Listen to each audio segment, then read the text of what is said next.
Oh, welcome back, ladies and gentlemen. We are ready and excited here. We are at round 2 for the classic supercars here at Adelaide Circuit. And boy, oh boy, are we in for a cracker tonight.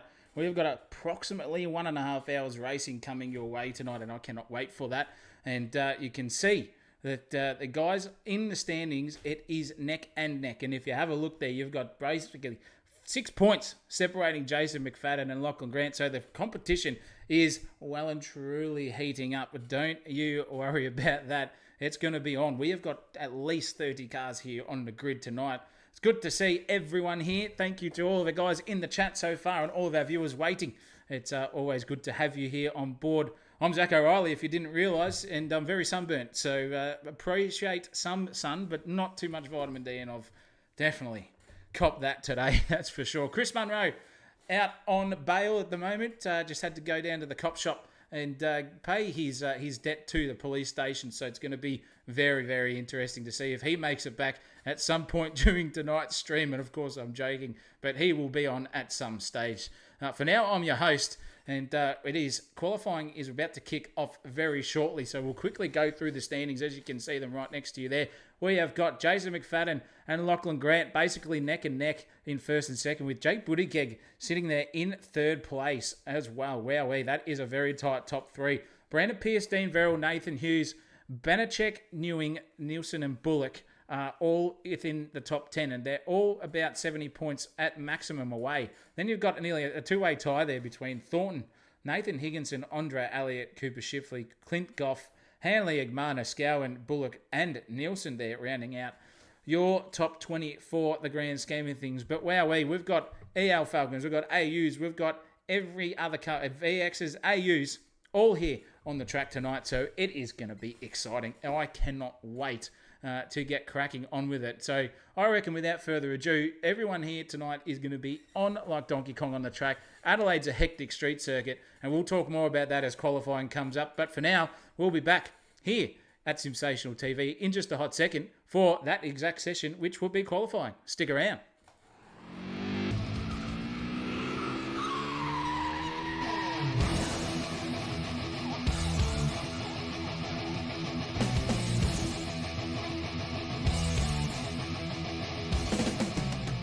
Oh, here we go, ladies and gentlemen. We are at Adelaide Street Circuit at By Jingo's. It is a cracker. 14 turns, 3.2 kilometres of concrete jungleness, and a chicane to start where Jason Bright absolutely flipped it there in 2010, I think it was. Turn 3, a very quick sweeping left-hander, which down the front straightaway realistically is a hard braking zone coming your way into turn 4. Very easy to overstep the brake marker and oversteer on that and go into the wall. Turn 5, also very easy to get that side of things absolutely rip snorting driving if you can get it sorted for turn 6, because this is this rhythm and flow section here at Adelaide by Jingo's. It's all happening. And turn 7 is also a place where you can overrun that curb and then get yeeted into the wall here at Adelaide, and it's easy in a 90s supercar with the long dreaded thought process coming your way to the most accidental prone section of the Adelaide circuit, and that is turn 8. Wowee, what a 260 k's on the approach. If you were brave enough to keep it flat through there, you are one brave man.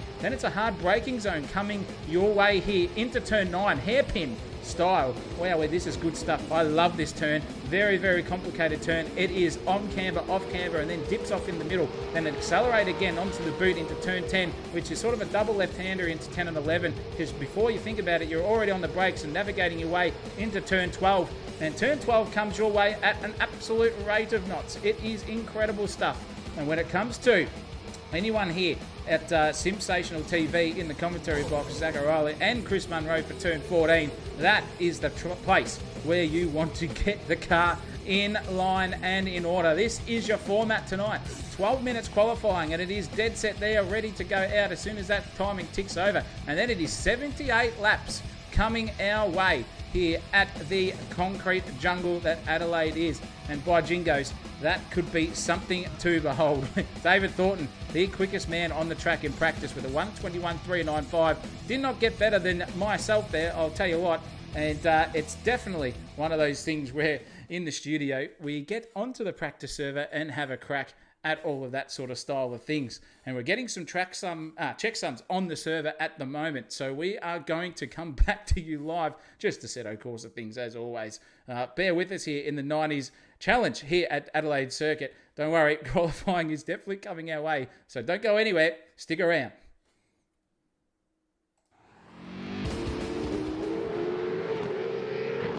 Alrighty, we are back, ladies and gentlemen. Here we go.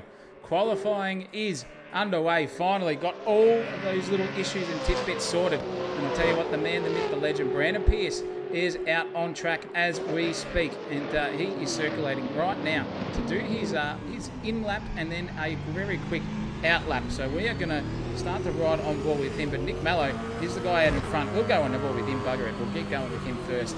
That's the way to do it. And with all of these guys in sundry, sorry about that, get rid of that on the track. Nick Mallow's about to have a crack, and we are going to ride on board with him. Let's see how he goes about it. Let's get that off the screen.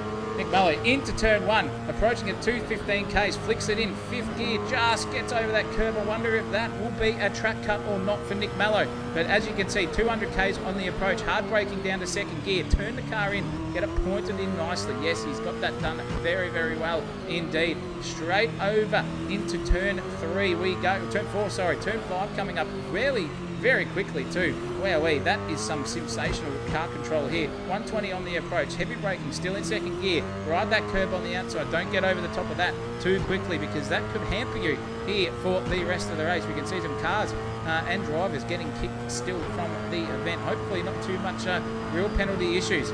Nick Mallow, though, unfazed, hit the wall, mind you. 226 k's into the wall, brakes at the 130 metre board, down into first gear. He's going to overshoot that turn. That's not too proud of stuff of him, but he'll get on the anchors at the next corner and basically get it turned in nicely. Second gear approach, finding his way, oversteer on exit. Wowee, what a slide there from the man, the myth, the legend, Nick Mallow. This is going to be a good lap. A 122.2 predicted at this point in time. Not if he does that. He's off into the grass, and that is Nick Mallow out. See you later, gone by for his lap. So he's going to come around and set the first lap, but we're going to see that timing tower start to crumble. Nathan Hughes, however, doing a fantastic job, driving around excellently. He's on for a 123.5. Let's see what the timing tower does. Bring up the most certain and current times. We can see Nick Mallow did a 135 after all that. First man across the line, Brandon Pierce. Will Kirk evens just eclipsed him by a tenth, and then Nathan Hughes has gone in by 1 second or thereabouts and said thank you, but not as quick as Lachlan Grant. Into the first position he goes. Whoa, what a drive there from Lachlan Grant so far. 121.8. Only a good 6/10 of the quickest guy on the track. That was Mr. Dave Thornton. And speaking of which, cannot see him on the circuit. He's in 11th. So we'll find out where he is at the moment. Who else can we ride on here with? We'll go with James Bullock. One of the Bullocks. We've got James and Will Bullock on the track. 23rd position for Will Bullock at the moment. And with 10 minutes and 46 seconds left here in this session, it's on for young and old. That's for sure. We've got drivers here 4 seconds up. Don't think a 1 minute 19 predicted for Mr. Bullock there is going to be accurate, as you can see on the bottom right hand corner of your screen.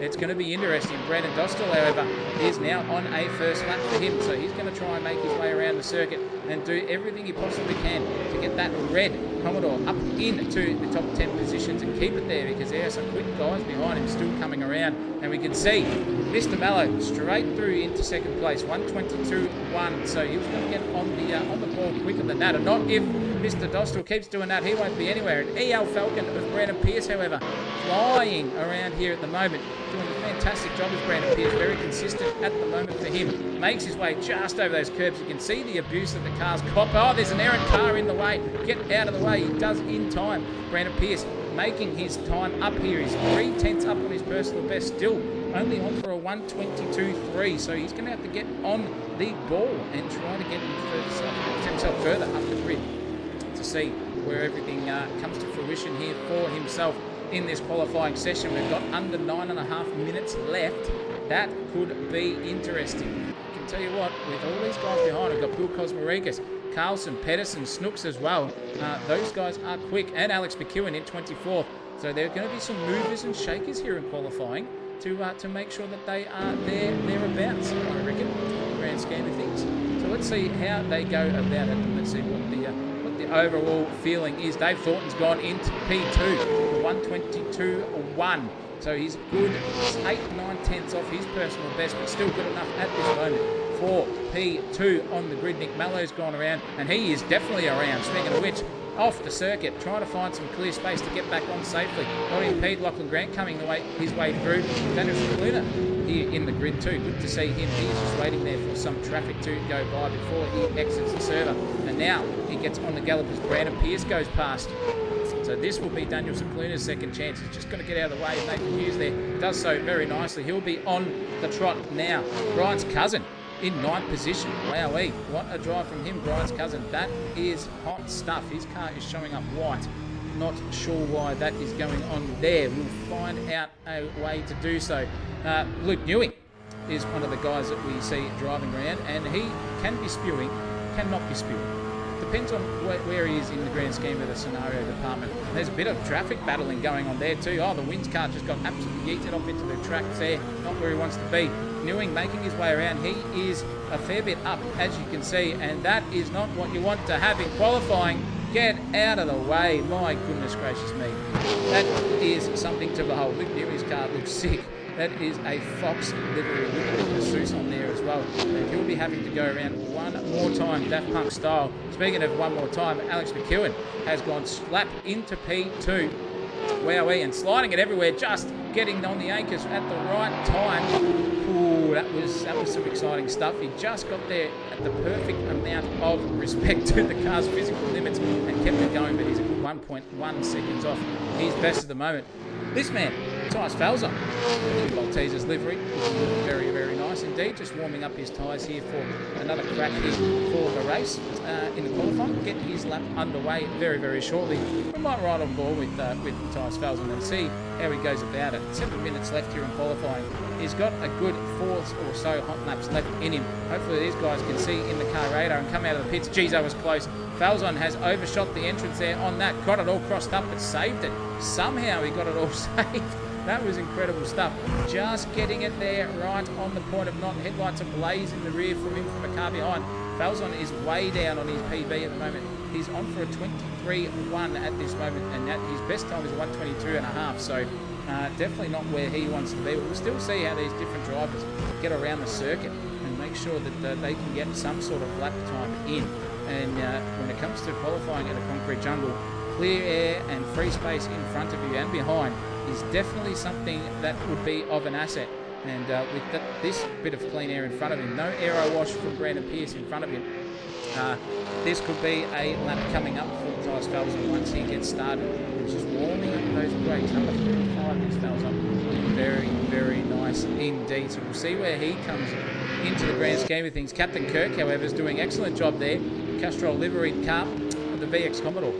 Looking very nice, sitting in 12th there, 123.286 at the moment. He wants to get on the gallop, I can tell you what, because he's just not finding that pace. The captain was in the top 10 last time around that we saw, so it was very, very nice to get the captain up where he deserves to be in the Starship Enterprise. You can see where he wants to be. He's looking to be driving very, very nicely indeed, just in and bouncing around. Also good to see, just keeping it very cautious, not on the limit at all there for Captain Kirk. So he's about to warm up and start a lap. Who is on a hot lap, for goodness sake? Maybe Dave Thornton's on a hot lap here. In the Orcon Steel. That is a Mark Larco EL Falcon livery, I would say, from back in the day. And that is one hot-looking car in an EL side of things. Very, very nice with the Altezza taillights there for himself. And Thornton, the quickest man in practice, has got to get the boot in and get something happening, because the times are not in his favour at the moment. And this could be his out lap, but he's looking very, very smooth. Very smooth indeed. Just getting the car pulled up nicely there. Well, rounding that corner, perfect apex. Just gets the car noticed on the outside curbage. That's the next apex perfectly as well on the anchors in the second gear. Navigates that very, very comfortably and calmly, as David Thornton too. Wow, that's a really, really nice looking setup there from him. We'll go on board and see what he can do here for another lap. 1 minute 14 is on the cards at the moment, but that is probably where he wants to be, but further up the field, further up the straight by the time he gets to 118, rather than just rounding the final turn. So But here goes Thornton. Look at all those queuings at the pit lane. David Thornton just gets underneath that last bit of curbage, navigates that 1-2 beautifully. Into turn 3 now, turn 4 coming up. Can he handle the pressure and get that car nosed in nicely? He does very, very well indeed. Looking sharp there is the man, the myth, the legend, David Thornton, all the way from the UK. Is this man born and bred, but a very, very good racer as well. So it's good to have him there on the street and in these times, the Supercars, that's for sure. Loving having this man around. And when we see an EL Falcon start to chase the back of an AU Falcon, it could be anyone's game. You guys in the Blue Oval camp, get out there and have a good crack and see what the go is. It's going to be interesting to see what we can do in the grand scheme of things with all of these drivers and navigating their way here with only 3 minutes and 20 seconds left in the commentary position and for the qualifying. Let's see what Dave Thornton can do. Rounds that turn nicely. He's got a very, very good line. And I reckon that David Thornton's had absolutely too much practice because he's just said, "Nah, I've given up. That's it. I'm going to let everyone else have a crack at some point and see what the go is, and I'll just start again and get rid of all the hoo-ha. That's for sure. See what David Thornton can do now. We'll see what's happening at the top of the field, because I'll tell you what, Lachlan Grant is still the quickest man. And he's still the quickest man here. 1:21.8. Brandon Pierce has got very, very close to him. 1:21.9. So a 10th and 100th between P1 and 2. And then only a 10th and a bit between Mr. McEwen. So third to first, separated by less than 3/10. Ladies and gentlemen, that is incredible. Wow, on the slide there was Lachlan Grant getting it done slideways. And he said David Thornton's very, very close behind Alex McEwen, only 3,000ths of a second. That's not where you want to be in the grand scheme of things, pointed on that sort of section of the track. I'll tell you what. Nathan Hughes doing a very good job. A very good job indeed, is Hughes in the AU. He's sitting there in 5th. He'll be happy with that. Nick Mallow will not be happy with 6th place. He knows he's got the pace to be up there and even further up the grid, to be quite truthful. Falzon in 7th. McFadden 8th. Daniel Secluna 9th. Brandon Dostal in the 10th as well. So looking very, very nice. I wonder where Bill Kosmarikis is.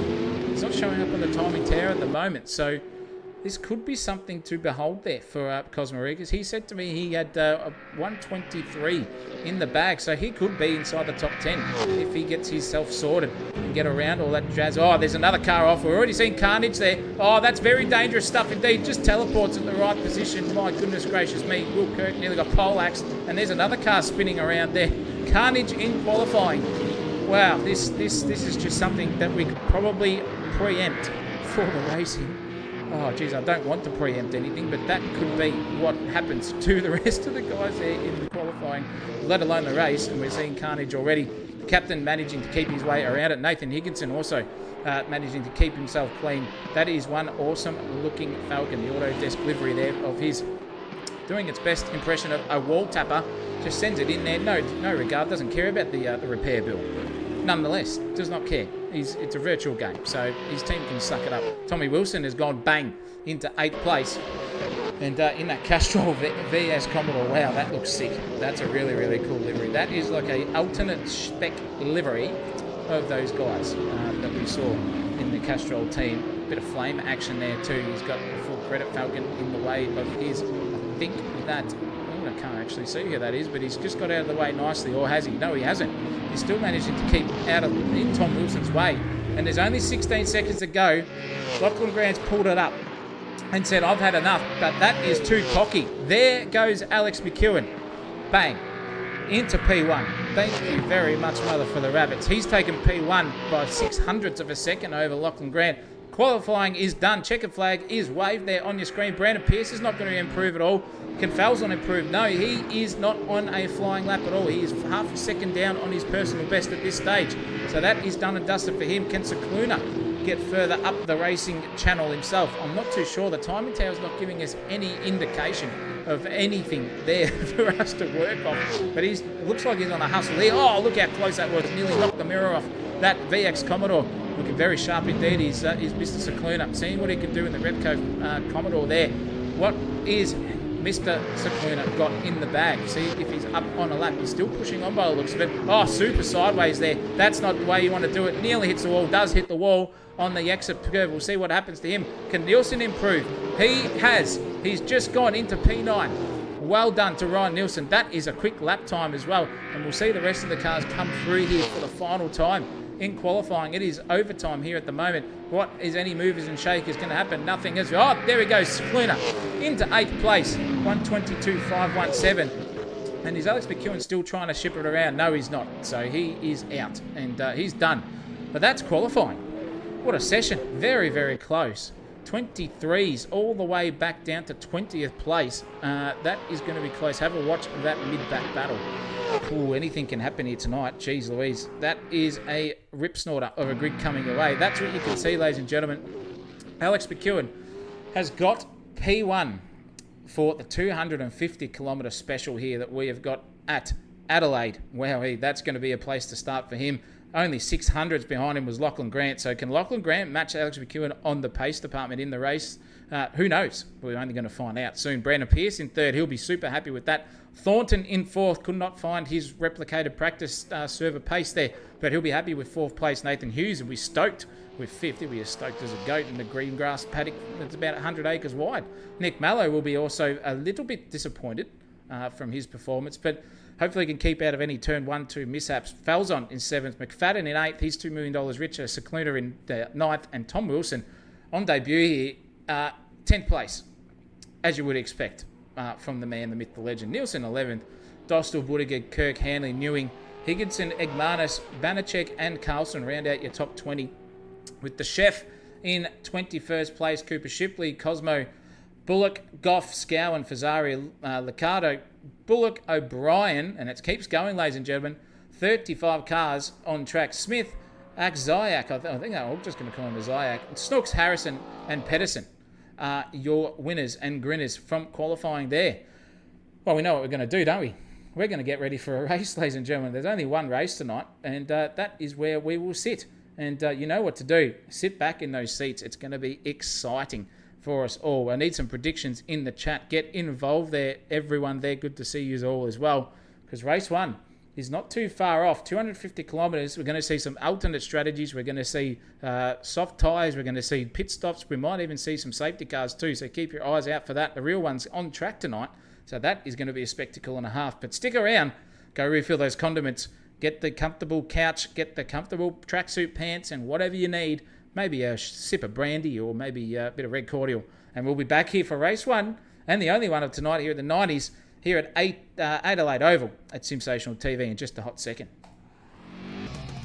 Well, the people have spoken, and it's now a matter of let's just go racing. So, virtual safety car tonight here, ladies and gentlemen. That's going to be exciting.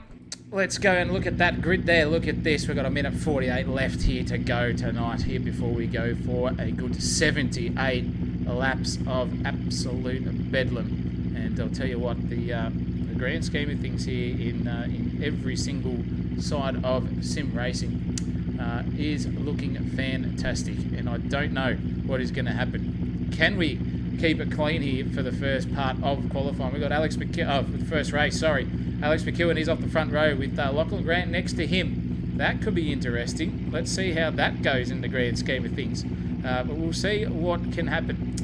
Mr. Pearce is next to Mr. Thornton there in 4th place. Hughesy 5th. Nick Mallow 6th. And Matthias Falzon, McFadden and Cicluna all within the top 10. And Thomas Wilson rounds out that top 10 position there. Nielsen, Dostal, Buttigieg, Kirk, Dean Hanley, and I guarantee you Luke Newing would be wanting to get further up onto the grid, that's for sure. Could be very, very exciting indeed. What can we see from the rest of this race? It's only 42 seconds to go. Higginson, Cook, Egmanis, Bananachek, Carlson, Shipley hasn't entered the server yet. We've got some drivers here with very, very high pings going on at the moment. Not ideal. As we can see, Goff, Scowen, Fazari, Liccardo, Bullock, Ian O'Brien, Ryan Smith, Axiak, and Snooks, Harrison, Pedersen, Clerk, and Kerrison round out the final sections of the grid. I'll tell you what, the server is having an absolute disaster here, but I'll tell you what, lights are up. So we know what we need to do here. 78 laps coming your way here at Adelaide Street Circuit. Classic Supercars are here and ready to go. We are about to head off and racing, and oh goodness gracious me, Lachlan Grant's got an absolute shocker. That is Alex McEwen. See you later down the front of the straightaway. He is gone. I'll tell you what, that's a cracking start from him. Lachlan Grant's gone all the way down the fifth already. Alex McEwen's got through there very, very nicely indeed. So has the rest of the field. A bit of carnage there in the background, I think, is happening. We'll see what can go on. All the drivers are streaming through the field at the moment. 1.3 seconds already is Alex McEwen out in front. He's got it. There is a battle happening between Thornton and Pearce. Side by side, two EL Falcons here, making their way around Adelaide, and that looks very tight indeed. But Pearce's got out in front and on top. Falzon's gone out of the contest already. He's done. Pearso, Mallow. Then we've got Thornton, Grant, Wilson, McFadden are there. Kirk and Dostal having a cracking time between each other, just circulating around. McFadden's car is the white Falcon, not loaded onto the server for some reason. Is McFadden's car. All of them stream down. Fast turn into turn 8. Wow, can everyone get through there cleanly? Oh, geez, Kirk did it. He slapped the wall very, very hard indeed. That is something to behold. My goodness gracious me. Everyone's got through, though, here very, very cleanly. As soon as I say that, the captain has absolutely yeeted himself around. The chef's involved. That is spewing Newing there too. Oh, my goodness, get the buckets out for him. That is not what you want to see, Mr. Newing. My goodness, he's done for the night. But everyone else has seemed to make their way through and kept themselves on the ball. Alex McEwen doing a fantastic job out there in first by 1.4 seconds already. The rest of the field, you can see the distance between them all. It's a massive gap, 16 seconds already between first to 25th there on the first lap. What's happening here? We've got some little battles cracking on there too. Wowee, these guys are not messing around, that's for sure. Can we see what Mr. Nielsen can do? He started in 9th and he's setting in 12th, so a couple of positions down for him, but we'll see what he can do. It's gaps there between the two of them.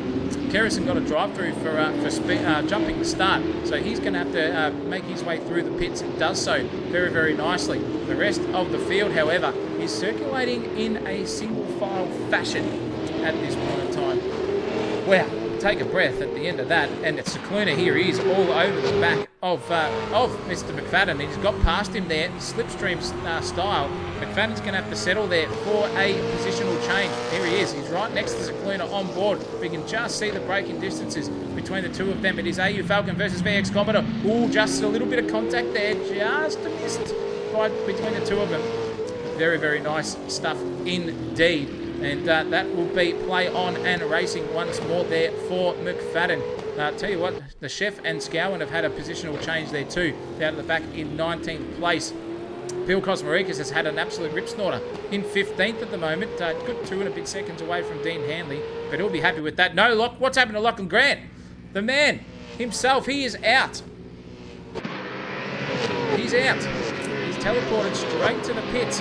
And that is him done and dusted for the evening. Woody Geeks had an absolute cracker. I can hear in the background my co-commentator Christopher Munro has turned up. For some reason he is so quiet I cannot hear him for the life of me. So we'll get Chris to do something with that in the meantime as we keep calling the action. 0.3 of a second between Mallow and Pearce. This is very, very exciting indeed. Pearce on a flyer, but Mallow is now hounding the back of him.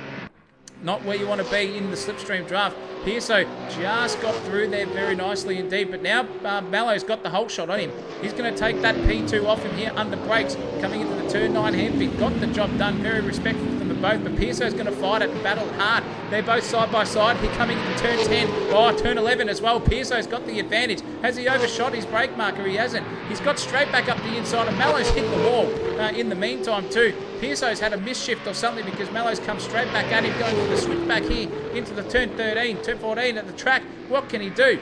Oh, he's absolutely loving that braking performance on the EL Falcon. He's Brandon Pearce. Nick Mallow's got absolutely no answers for him at this stage with 4 laps in out of 78. It's all happening here between every single driver on the grid.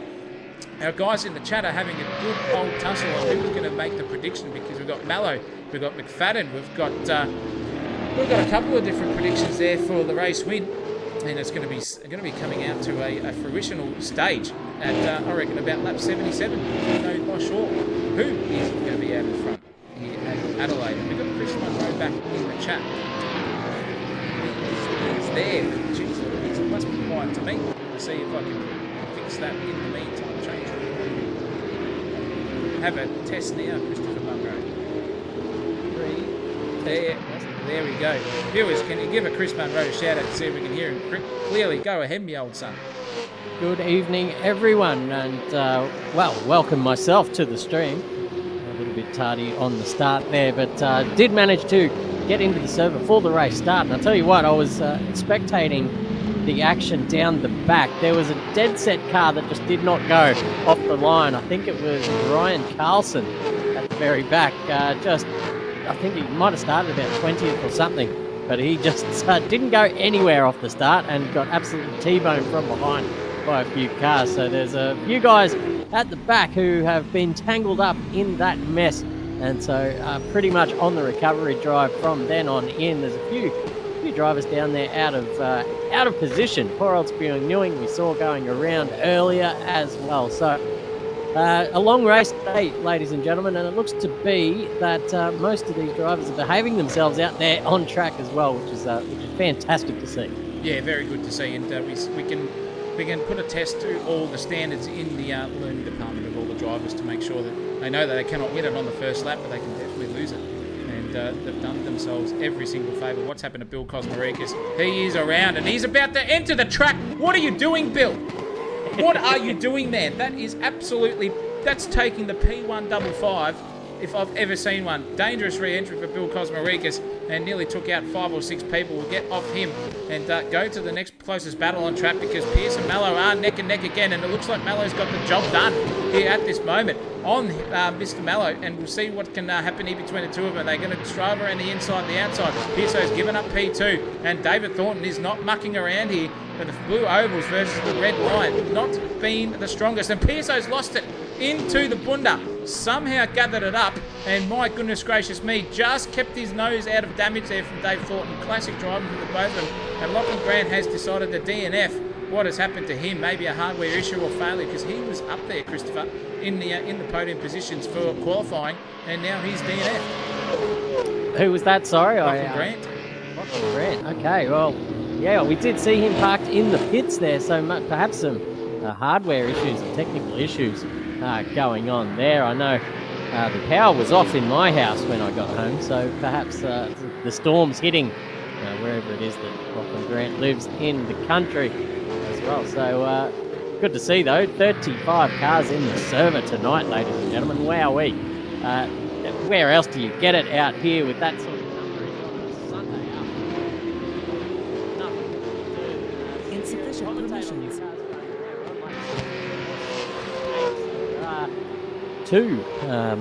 Two mandatory pits, but I think just in the way that these tyres degrade and the fuel situation, they're going to have to make at least two pit stops anyway, just to make it to the end. It's quite a long race here for round 2. So who is going to take the chocolate? Very going to be very hard to catch Alex McEwen now. He's already eked out a 5-second lead in the first 6 laps, so he is absolutely cherry ripe for this event. Gee whiz. But down here, the chef and it looks like Dane Licciardo are side by side. William Bullock is chiming into this little battle as well. They're going to go side by side. Oh, it almost touched as well through into turn 11, and Hayden Cook just gets the advantage there and takes the 15th position. Oh, that was some close stuff, and it's still going on behind him too. Cosmo's not on any sort of warpath other than self-destruction here by death of other competitors. Oh, and look at that. That is Bullock and Fazzari coming together. Faz has nearly taken himself out, which he has, and nearly took out Cosmo there too, Chris. That was absolutely death-defying stuff there from the both of them. But Cosmo is on the prowl. He is an angry man behind the wheel. I reckon because the misso is away at the Kosmarikis house, there could be some stuff. And off Fazzari, and that is a dead set. That was Scowen in the background, and Newing have come together. Oh, that is not what you want to see. Spewing is definitely about to give up the ghost, I would say. There is too many buckets in his sim rig at the moment to be emptied, and that is something for the Spew to be there for at the end of the race. What can he do? He's got plenty of time, Chris. 7 out of 78 laps only completed, but Spewy Newings have an absolute Barry Crocker. Yeah, geez, it's just... we've seen him in the past just implode in race situations and just seems to be an absolute magnet for trouble. Getting through the field and just getting himself into all sorts of awkward situations, facing the wrong way this time. And I'd be surprised if we don't see a little park it in the pit lane there from Luke Newing. But hopefully he plows on because there's still 70 laps to go. That's more than enough time to make your way up through the field and get some valuable points in this championship coming out of round 2 and into the Christmas break, mind you. I don't think we have any more 90s V8s until the next year in 2025. So you want to go out with the bang here at Adelaide, that's for sure. Yeah, and when it comes to banging too, Chris, you don't want to be banging the walls. You just want to finish the race solidly, because if you bang anything other than the checkered flag with a fully straight car, you're in trouble. And I'll tell you what, who else is in trouble? Brandon Pierce is there in trouble by Dave Thornton at the moment. It is death by Pommy for Brandon Pierce. The threat in the rear vision mirror is real. And I'll tell you what, Thornton knows where he can and can't. Very experienced racer, been around a very, very long time, has Dave Thornton. So he is experienced, knows exactly what he can do, when to make a move, and he's just going to keep the pressure on Brandon Pierce, who himself, Chris, is prone to bang and depressurise himself Ocean Gate style when it comes to a podium position, is the magician himself. But we'll see what can happen there as well. And if you want to jump on board, Chris, as well on Discord, you can see what I'm broadcasting live there too. That is all set up for you as well to see what we are seeing and the viewers are seeing at home as well. I'll tell you what, Ryan Nielsen is having a cracker of a race in 9th place, and genuinely in 9th place. He's hunting down Jake Buttigieg here. So a bit of pace difference between the two of them, about 3/100ths of a second in the way of Nielsen there between himself and Buttigieg for P9 and 8. Yeah, those guys having a good old crack, and down the back as well. Bullock, Clerk, Scowen, and who else is involved in that? Cookie as well. They're about nose to tail, all down there. But here goes Buttigieg. He's off the track here. What's happened here? Buttigieg stopped. There's a Luke. That's Ryan Nielsen. Oh, redress. Tangled up as well. Yeah, a little redress there. So you can put 2 and 2 together, ladies and gentlemen, and figure out what happened there. Maybe just getting a little bit of a talent deficit. But Pierce and Thornton now battling on through the staircase. No, it's through at turn 11. Thornton just getting by Brandon Pierce there as well. They went side by side there for a little while. That's it. There goes Thornton now released. And he's got about 3.6 second gap to Nick Mello up the road. Pierso drives it in very deep. Manages to keep it on the road, though. That is, who's that behind him? Daniel Cicluna up there in the top 5 as well. Geez, it's, wow, what a big field. It's all happening, I tell you what. 35 cars on the grid for the evening's processions, and yeah, very, very big grid. Beautiful stuff to see as well. All of these beautiful V8 supercars driving around, the classics as they are officially called. We got ELs, VSs. There's an Aaron Carr VS, speaking of which, up there in the bunda. VSs, AUs, ELs and VX Commodores all on grid, and they're all under the same physics, ladies and gentlemen, or thereabouts. So different driving styles suit different cars, and different cars definitely have a better performance than the rest of them. So it could be very interesting, and we can see with Alex McEwen already 4.4 seconds out in front of this lead pack here at the moment, and driving very, very consistently to his teammate Nick Mallow, who is in second place. Dave Thornton has galloped away from Brandon Pierce, and now Brandon Pierce, he is under all sorts here from Daniel Cicluna. We've got Ford versus Holden. Get your flags out, ladies and gentlemen, because that could be very, very interesting indeed. Who are the Blue Oval fans in the chat? Give us an ahoy, because we've got some Holden down lines around, and we've definitely got some Ford guys. We want to know who you are, as we've got 67 laps left here before proceedings end. It's anyone's game. And Nielsen here has got completely into Nathan Hughes at the background. That is not good for Nathan Hughes. Helen Hughes would be absolutely spewing at the moment, because him and Nielsen were in a very, very good battle, and they've come together. But looks like Nathan Hughes is playing on for the rest of the time. You can just see that timing tower absolutely shit itself for a momentarily second there, but don't worry about it. We've come back to reality between the two of them. The next closest battle on track is Bill Cosmarikas, Chris, in 15th. Yeah, that's they've all sort of given themselves a nice little bit of a gap up there at the front. There's a car coming into the pits there, Nathan Hughes. He's had enough of this. Maybe coming in to get some of those repairs happening. But yeah, as we said, Bill Cosmeric is the next gap on the track, but that is still a fair gap of 9/10 there up the road to Ricciardo. It's like Ricardo with the lisp or the speech impediment. Ricciardo. But there's a little battle brewing up the front actually with Pierce and Cycluna. They're a little bit closer on the track now. I think Pierce and Cycluna very evenly matched on pace tonight. We might see these guys just battling it out for the remainder of this race. It wouldn't be too bad indeed. I think we might be up coming into maybe the first round of pit stops soon enough. I'm not too sure what the strategy is here tonight, but hopefully we get a few different strategies on display. Well, the tyres seem to last a fair while, Chris. And to all the viewers out there, it's incredible to see what these guys will do in the strategical department.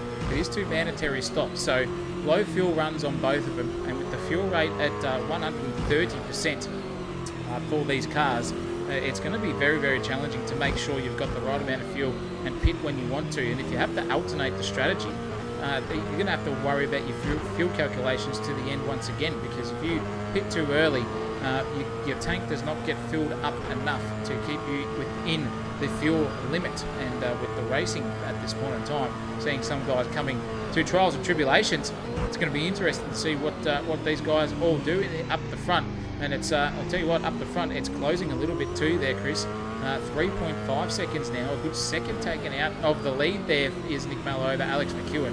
So could we see a Project 4 battle within the next, I reckon, maybe 12 or 13 laps? That's my prediction for the lead of the race. But speaking of the lead of the race, it looks like Alex McEwen has set the fastest lap just then.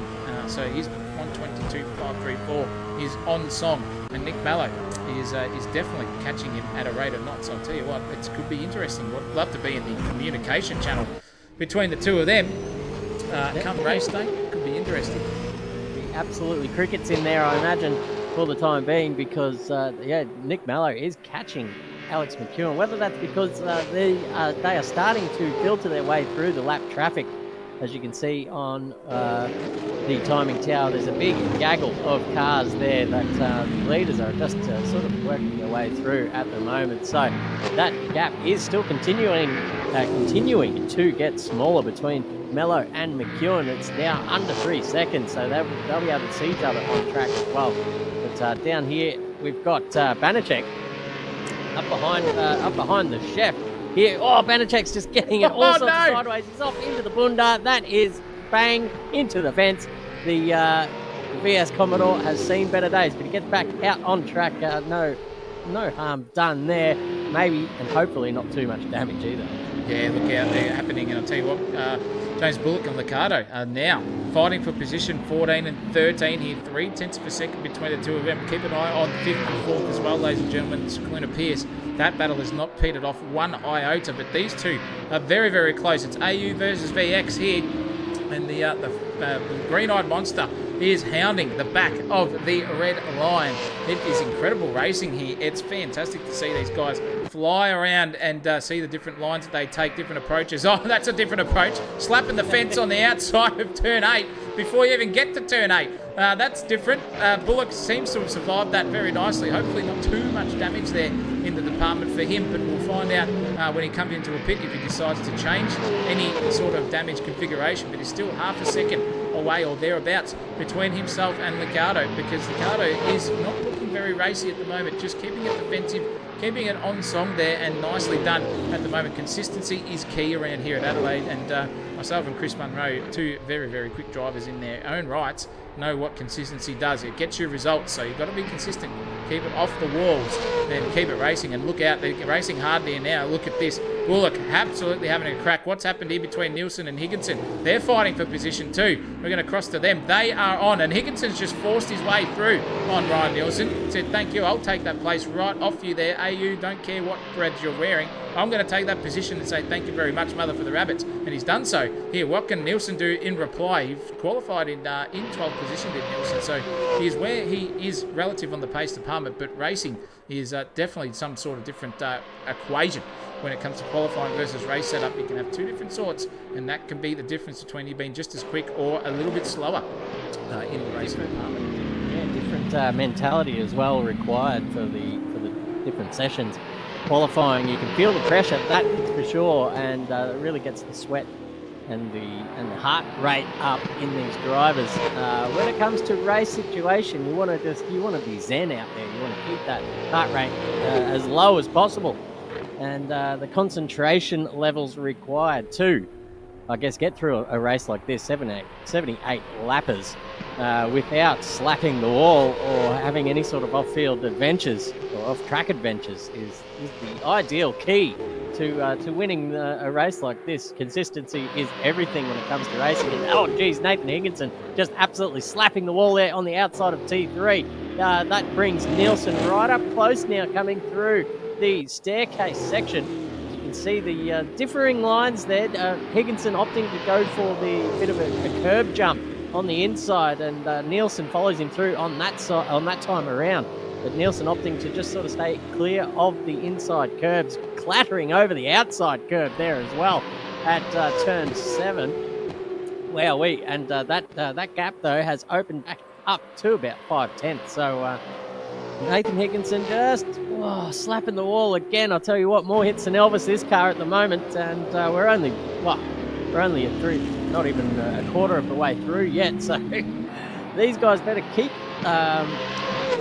being friendly to their cars out there. I'll tell you what, they're gonna need to come in for some repairs if they keep slapping the wall like this. Yeah, definitely, and very, very apologetic to everyone out there in YouTube land. The stream itself is not looking good. I've had a massive storm come through right as we speak, and the lights have flickered, and I think my router has somehow been the victim of something. So please forgive me on that front. Hopefully it rights itself.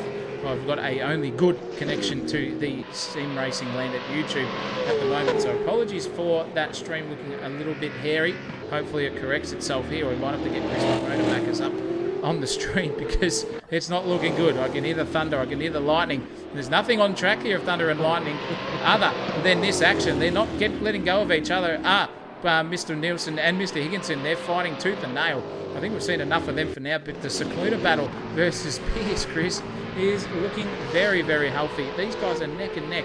120, what are we seeing? 123.0 for Secluna. Pierce did a 123.9, so massive difference there in the pace department between the two of them. And could be advantage Secluna here if Pierce can't keep his head together for a bit of routine sort of style racing around here at AK Racing, that's for sure, in the 90s.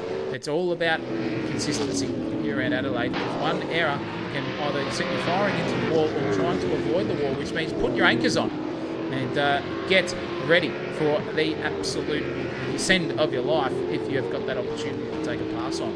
But it's all firing up at the front. Nick Mello is definitely catching Alex McEwen. Only 1.9 seconds now. This is interesting. This is going to be fiery, Chris.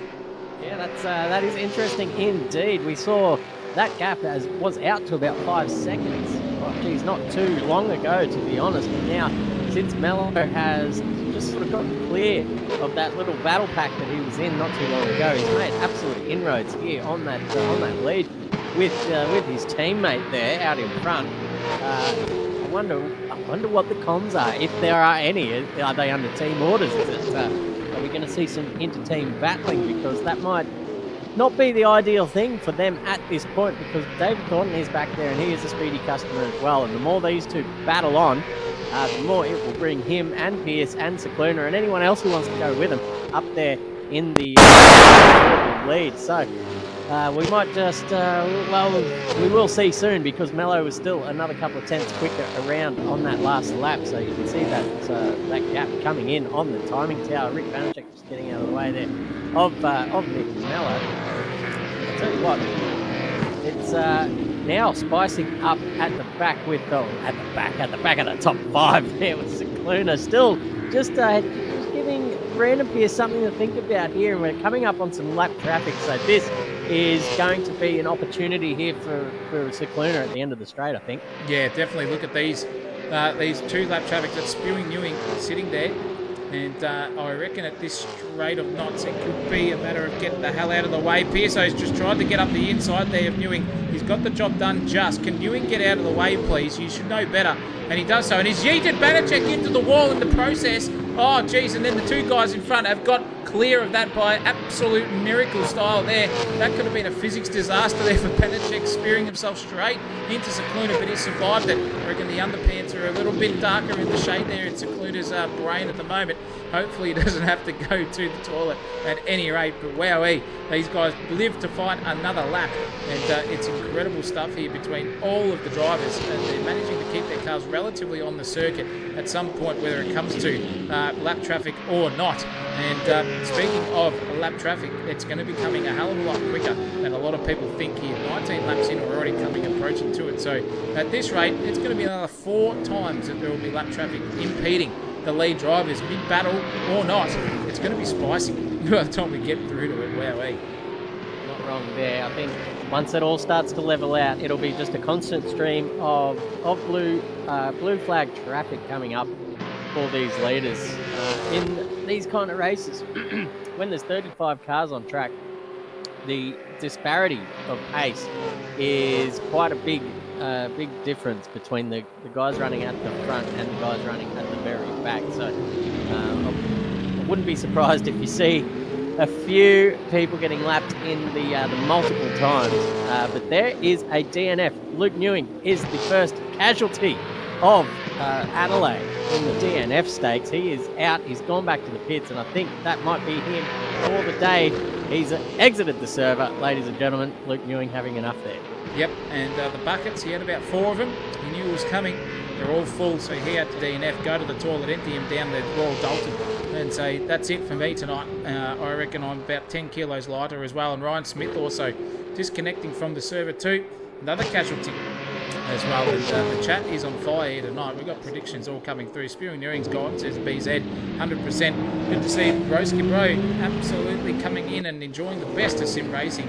And it's good to have you on board as well. Welcome to Max and Max, and then we've got the genuine SimSational the supporters there. We've got Tigger in there. We've got Hanley Moore, Shipley as well, and Paul Buttigieg. Thanks all for joining us. It's going to be absolutely sensational by the time we end this racing tonight. We're going to have a lot of different race winners, and then, well, not race winners, rate attritioners, that's for sure, and see what these guys can do, because Nick Mallow is now approaching and can definitely see Alex McEwen in front of him. Red stands out like an absolute dog's dick here at Adelaide, and Nick Mallow can see it edging ever so closely, and then Alex McEwen is wondering why he's going livery. He's approaching him at a rate of knots. Yeah, you'll be seeing it in the rear view mirror, and I'll tell you what, Mello's probably close enough just to get a bit of a sniff of the rear wing as well. So that is enough. That's not enough encouragement. I don't know what is. You'll see these guys were very evenly matched on that last lap around.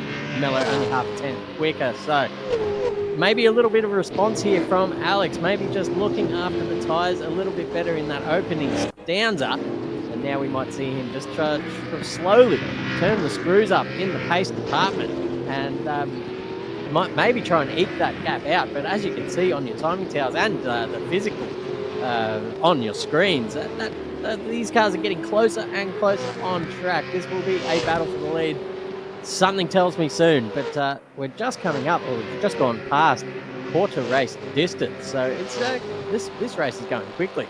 These laps are piling up faster and faster each time around. I'll tell you what, this will be over within the blink of an eye, ladies and gentlemen. So don't go anywhere, because there's still more race to come with Alex McEwen just getting the better of that sector as well, getting that gap back out in 1.5 seconds. Now more more lapped traffic to deal with. That's Bill Cosmo and somebody else there in front of him. Yeah, looking like Bill Cosmo is somewhere in that battle, but that is definitely a car that wants to get a blue flag waved at him and obey those signals, because, geez, he's got 2 angry customers behind him. That's Alex McEwen going through for the lead, so he's got through safely and cleanly. Cosmo now is going to have to look in his rear vision mirror, because here comes Nick Mallow too, right behind him. He'll get out of the way. Yes, he does. Very well done for Cosmoricus there.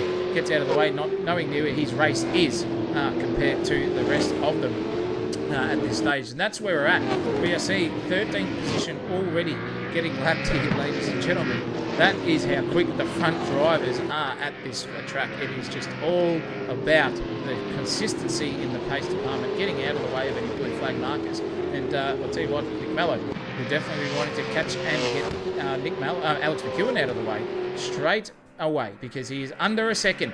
It's been coming for a while.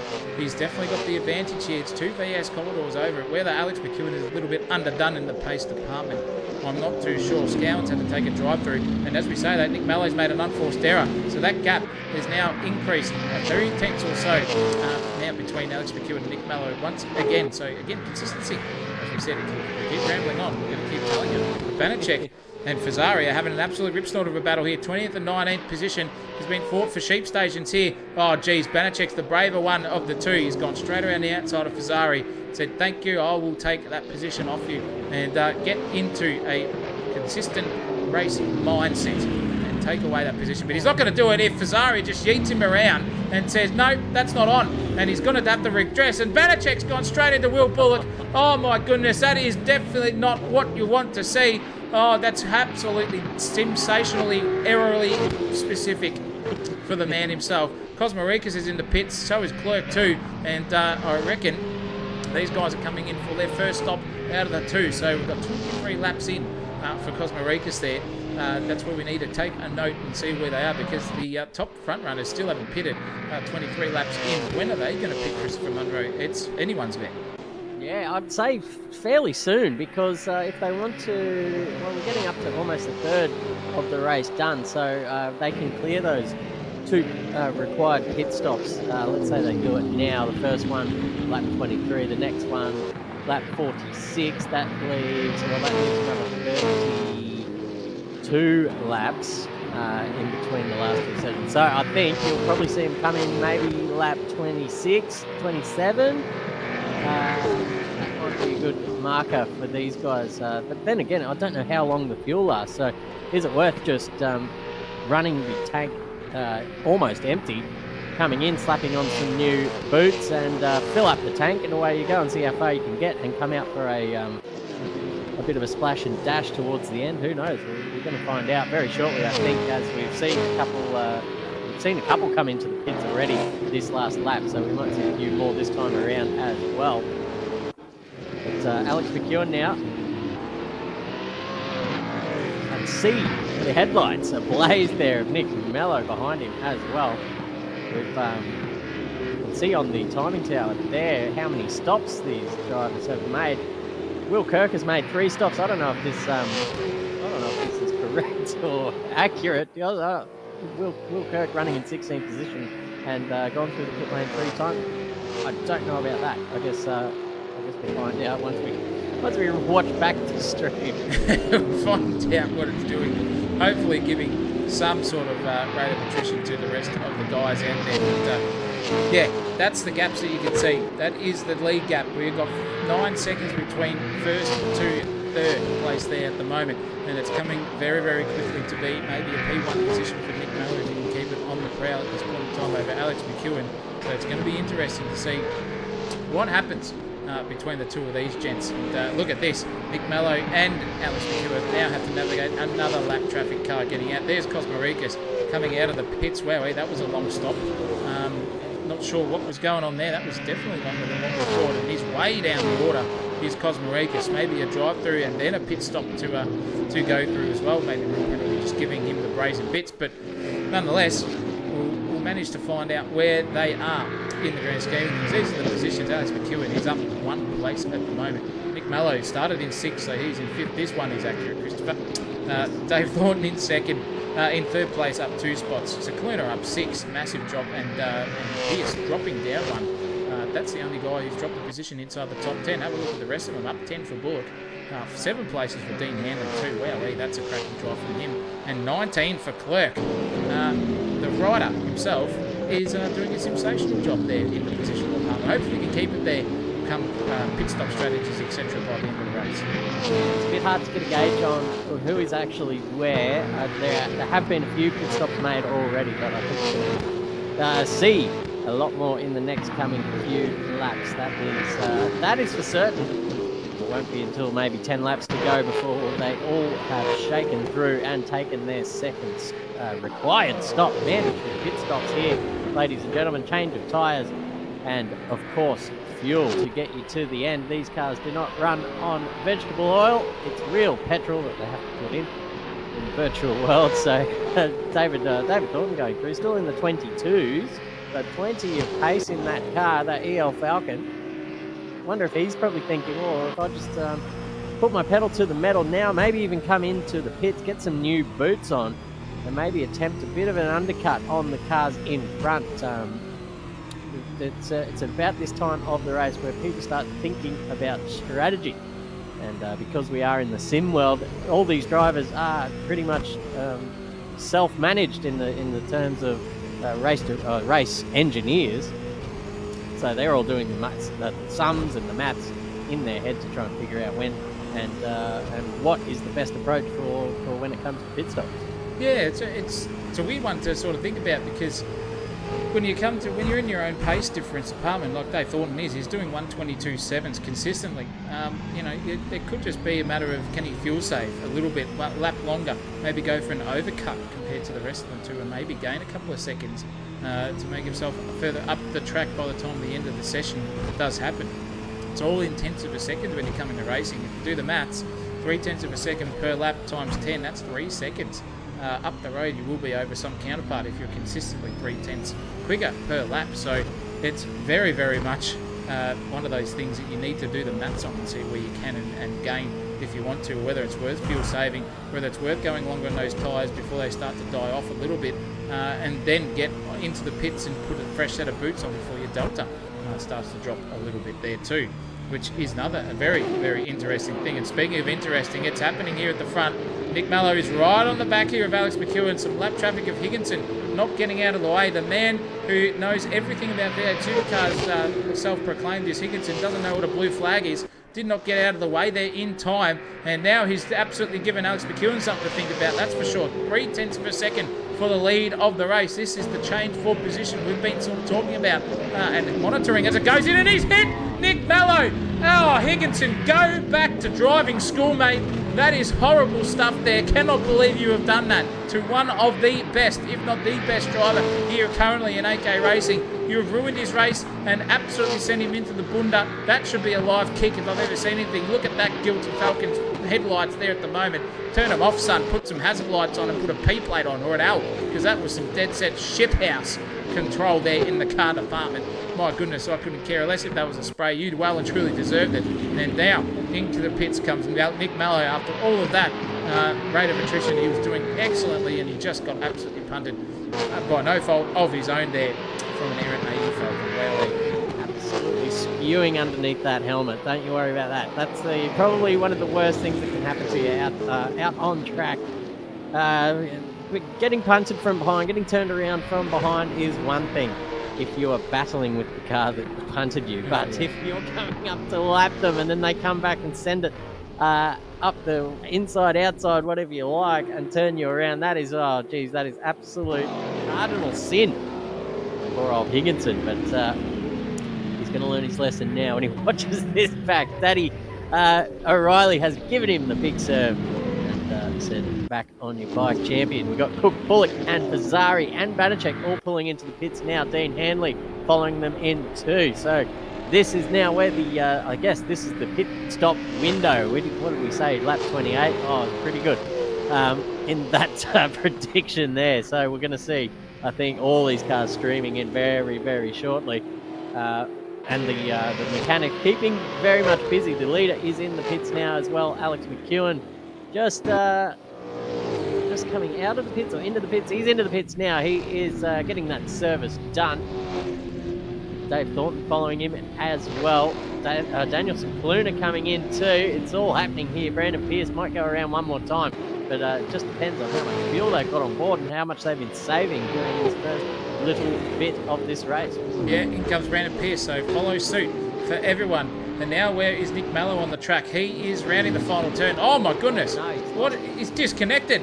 Nick Mallow's out. DNF for Nick Mallow. No, he's back. What has happened there between the server? Oh my goodness, could be... oh, he's still going. He's server is absolutely sending him here, left, right, upside down, you name it. He's back somewhere out on track, but I don't know if he's there. He's somewhere here. Is he back in the race? There he is again. He must have the ping of the Stratospherius at the moment because he's racing in Saturn. Yeah, that is some strange stuff there for Mello's car, just having some connection issues here. He is still out there, like circulating on the track, but on our timing tower and on our screens, he's disappeared and is in DNF land for now. Actually, this is an extended period of DNF land now, so maybe that's it. Maybe the internet connection has just finally given up the ghost and pretty much just released Alex McEwen with a massive lead. But look at this, safety car has been called, ladies and gentlemen. The leader's going very slowly and letting the cars behind unlap themselves, I believe. Yep, that's the Cluna there. Another one of the... Oh, That's McFadden in the AU. McFadden, McBeal, Mobile. But I think we are under safety car conditions here, ladies and gentlemen. Waiting for the safety car to present itself is not going to happen because it is a virtual one, ladies and gentlemen. Could not get the pilot to get out of his bed in time. He missed his alarm and decided that I will not be coming to the race today. So it's virtual. Here we go. Nick Mello's managed to get himself back onto the grid, albeit a lap down or a little bit too. Massive storms rolling in through Sydney at the moment. Well, I'll tell you what, I know what that feels like here in Victoria. All happening here in Sim Racing Land and the SimSational TV commentary department.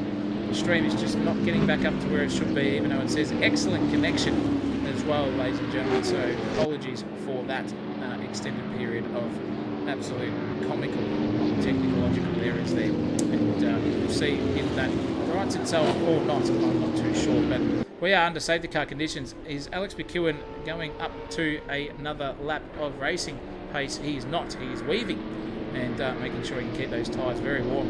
Very, very good pit stop from him too, just before the safety car was called. One of the cheapest ones you could ever get for the top three.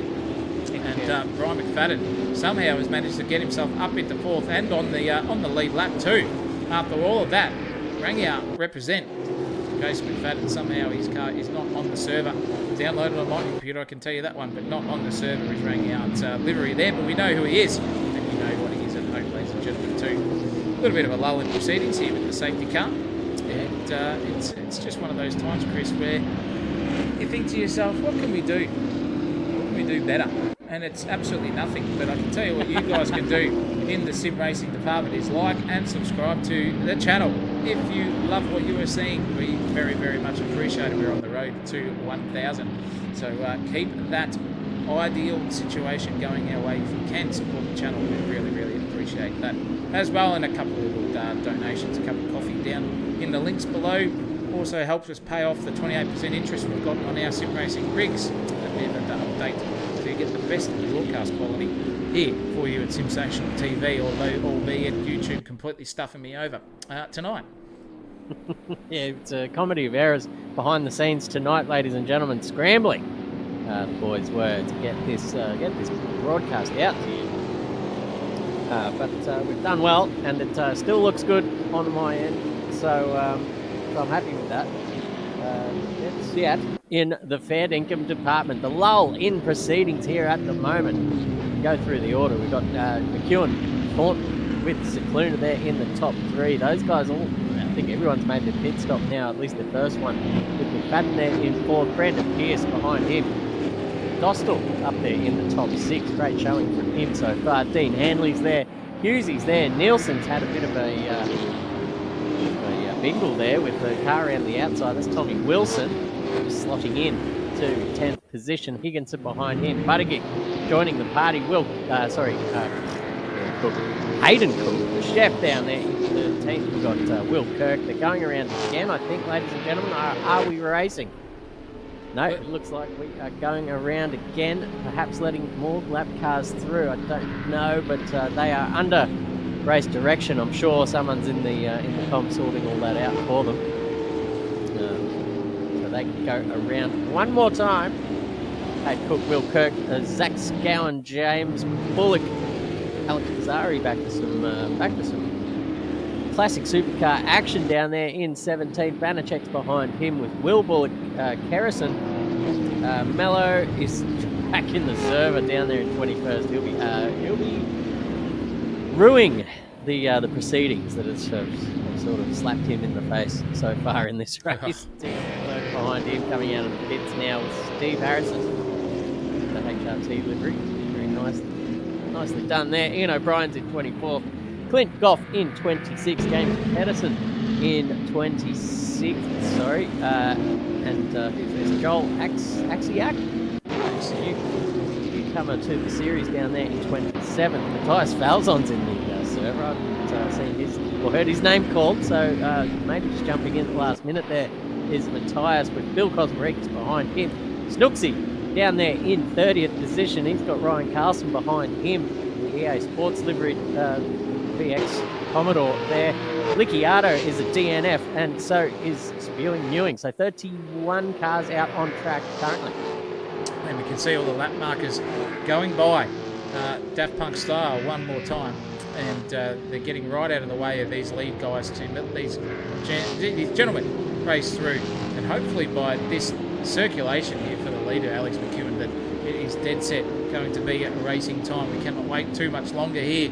The clock is ticking and the lap count is ticking down. This is going to play into all the top fours positional changes very, very nicely, as they got a very cheap pit stop right before the safety car was called. So excellent stuff in the strategic department. The tyre wear is definitely not going down at the moment for these guys. Definitely the rate of knots that we would all love, but I think Alex McEwen is going to make a dummy jump here with the pace of David Thornton sitting right behind Alex McEwen, the wise old head, David Thornton. I think Alex is going to wait right until the last minute on the start-finish straight before he makes a jump, because Thornton will be right on his collar, right on that rear bumper, nose-to-tail style here for the race start. It looks like Alex has already gone for it here. Has he really? Yes, he's gone the jump early, so thank you very much. We are racing once more here, and he's absolutely caught David Thornton napping 0.6 of a second already between the two of them and the rest of the field behind. They have not caught up. That is David Thornton cutting. He will have a cut warning there too. How many has he got left in the bank? Can he strategically keep one fresh under his collar for the last minute of the race? Alex McEwen's got cold tyres. So there's Dave Thornton. They managed to get their way around that very, very hairy indeed, but somehow kept it on the track there. But it's all absolutely in Alex McEwen's hands right now. Nick Mallow, his threat on the circuit, DNFing and mechanical issues, I would say, or even internet issues, looking like it, as he was going off into every sort of part of the track that he shouldn't have been, and DNF'd and came back on circuit. It is now Alex McEwen's race to lose here. Dave Thornton's got his brazen bits in front. The red mist is descending on Dave Thornton. Can he keep it together there between himself and Alex McEwen in front? Ford versus Holden, 1 and 2. This is taking us back to the early and late 90s, if you don't mind, when it was definitely win on Sunday, buy on Monday sort of style here between the two manufacturers. And the Blue Oval seem to do well at every track bar Bathurst, and they're doing well here at the moment, at the point in time here at Adelaide. Yep, doing a great job out there, and these cars look fantastic out there as well. Maybe it's just the nostalgia as well, but that certainly tickles my brazen bits 100% of the way. But as you can see, ladies and gentlemen, the top 5, the top 6, down to, Brandon Pierce there in 6th. They've sort of broken away and are clear of Nathan Hughes there in 7th by about 2.5 seconds. So a little gap forming there in the pace department for the top 6. So they're just eking that out at the moment, and holding station too in the battling department. No one really close enough for anything too dramatic, that's for sure. But the closest track, or the closest battles on track, will be down here in 10th position. Nathan Higginson right up behind Dean Hanley, giving him an actual little bit of a punt there through turn 7 as they come back down the straight through turn 8, the treacherous turn 8. We've seen a few guys slapping the wall there. Clint Goff just getting out of the way as he should in the blue flag department. Nathan Higginson on the brake. We've seen already how deep he can push it here at turn 9, turning around one of the leaders after a blue flag incident. That goes on the Champ Street display for Nathan Higginson so far, but you can see he's just weaving it, just whacks the outside wall there at turn 11. Not ideal for his momentum moving forward. Dean Hanley can see that in his mirror and goes, yep, keep doing that. Oh, here goes Harrison up the inside, just getting out of the way nicely. Oh wow, we're already starting to lap more traffic, ladies and gentlemen, after they all just lined up with the restart. But it's all happening here, gee whiz. Yeah, it's all happening, and I'll tell you what, Tommy Wilson's on the charge now. He's got Nathan Higgins. Is that Nathan Hughes, is it? No, that's someone else. Out of the way, and here goes Tommy Wilson trying to send it down the inside, and Higgins doesn't do it. Just thinks about it second and pulls the car up early, gone full defence mode there between himself and Buttigieg behind. He knows that Buttigieg is a quick driver on his good days. Not the best of days here for the corporal himself, Buttigieg, circulating in 12th. But Dostal, don't ignore that on the timing tower. He is a lap down, so he will be falling through the field. As we see, ladies and gentlemen, he's not racing full position at the moment. But it's all happening between these 3 or 4 cars. And I'll tell you what, look up the front there. Hughesy now, he is on the back of Brandon Dostal, trying to get past him, and I think he might be able to do that by the time he gets around if Dostal gets out of the way, which he is ran wide there. Hughes is going to be up into, looks like currently 6th place. I'm not sure what Brandon Dostal doing. He's not on the lead lap at this point in time, unless I'm completely wrong. Sorry to anyone supporting him out there. He's what? He's 6th position, Brandon Dostal. Genuine 6th position. Okay, well, discredited the man himself that didn't need to be discredited. Sorry, Brandon. We'll see where he comes out. Hughes has dived into the pit, so that is him for his strategical lap 35 coming through his way at the moment. And he's going to slide down the timing tower at the moment. Kirk, however, is a fair way behind, so maybe keeps 12th place at the moment. There's Jake Buttigieg, but it's happening up the front. This is now a 4-way battle. This is a train starting to form, maybe even 5 too. If Pearso can get in amongst all of this. Alex McEwen has not exactly streamed away from the field here. David Thornton just loving that outside run. Everyone's sort of loving that outside run, bar Alex McEwen, trying to find that extra half a tenth to get within that suck range here at Adelaide. The dreaded turn 8 coming our way. All of the circuit used for Alex McEwen, punts it in, keeps the throttle floored to keep that car balanced and settled in the rear end, get using all the tyre he possibly can. Dave Thornton really deep under brakes, Craig Leanne style there. Just got it pulled up in time, and Cicluna behind them will be licking his chops. He knows he's in a podium position as Daniel Cicluna, but can taste the victory and can smell it. You can smell that 98 octane fuel coming from 2 cars in front of him underneath that cockpit. I reckon if he keeps going this close, he might get high by the end of the race. Not too sure what he does there. If his sim racing land is centered through a wind pipe, that could be interesting for a 98 octane smell. Is not the worst one on the planet.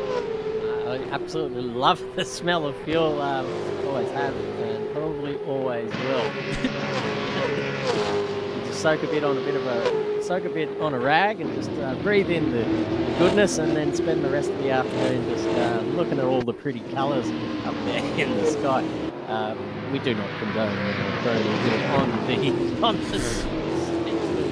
podcast here. Podcast. What is going on? It's been a big weekend here in the Munro household, but here goes David Thornton just clattering over the outside curbing there, having a real look at Alex McEwen there in front. He's a bit closer than he was last time around here, ladies and gentlemen. Whether there is any sort of aero wash, he gets right up against the wall. Very nicely done.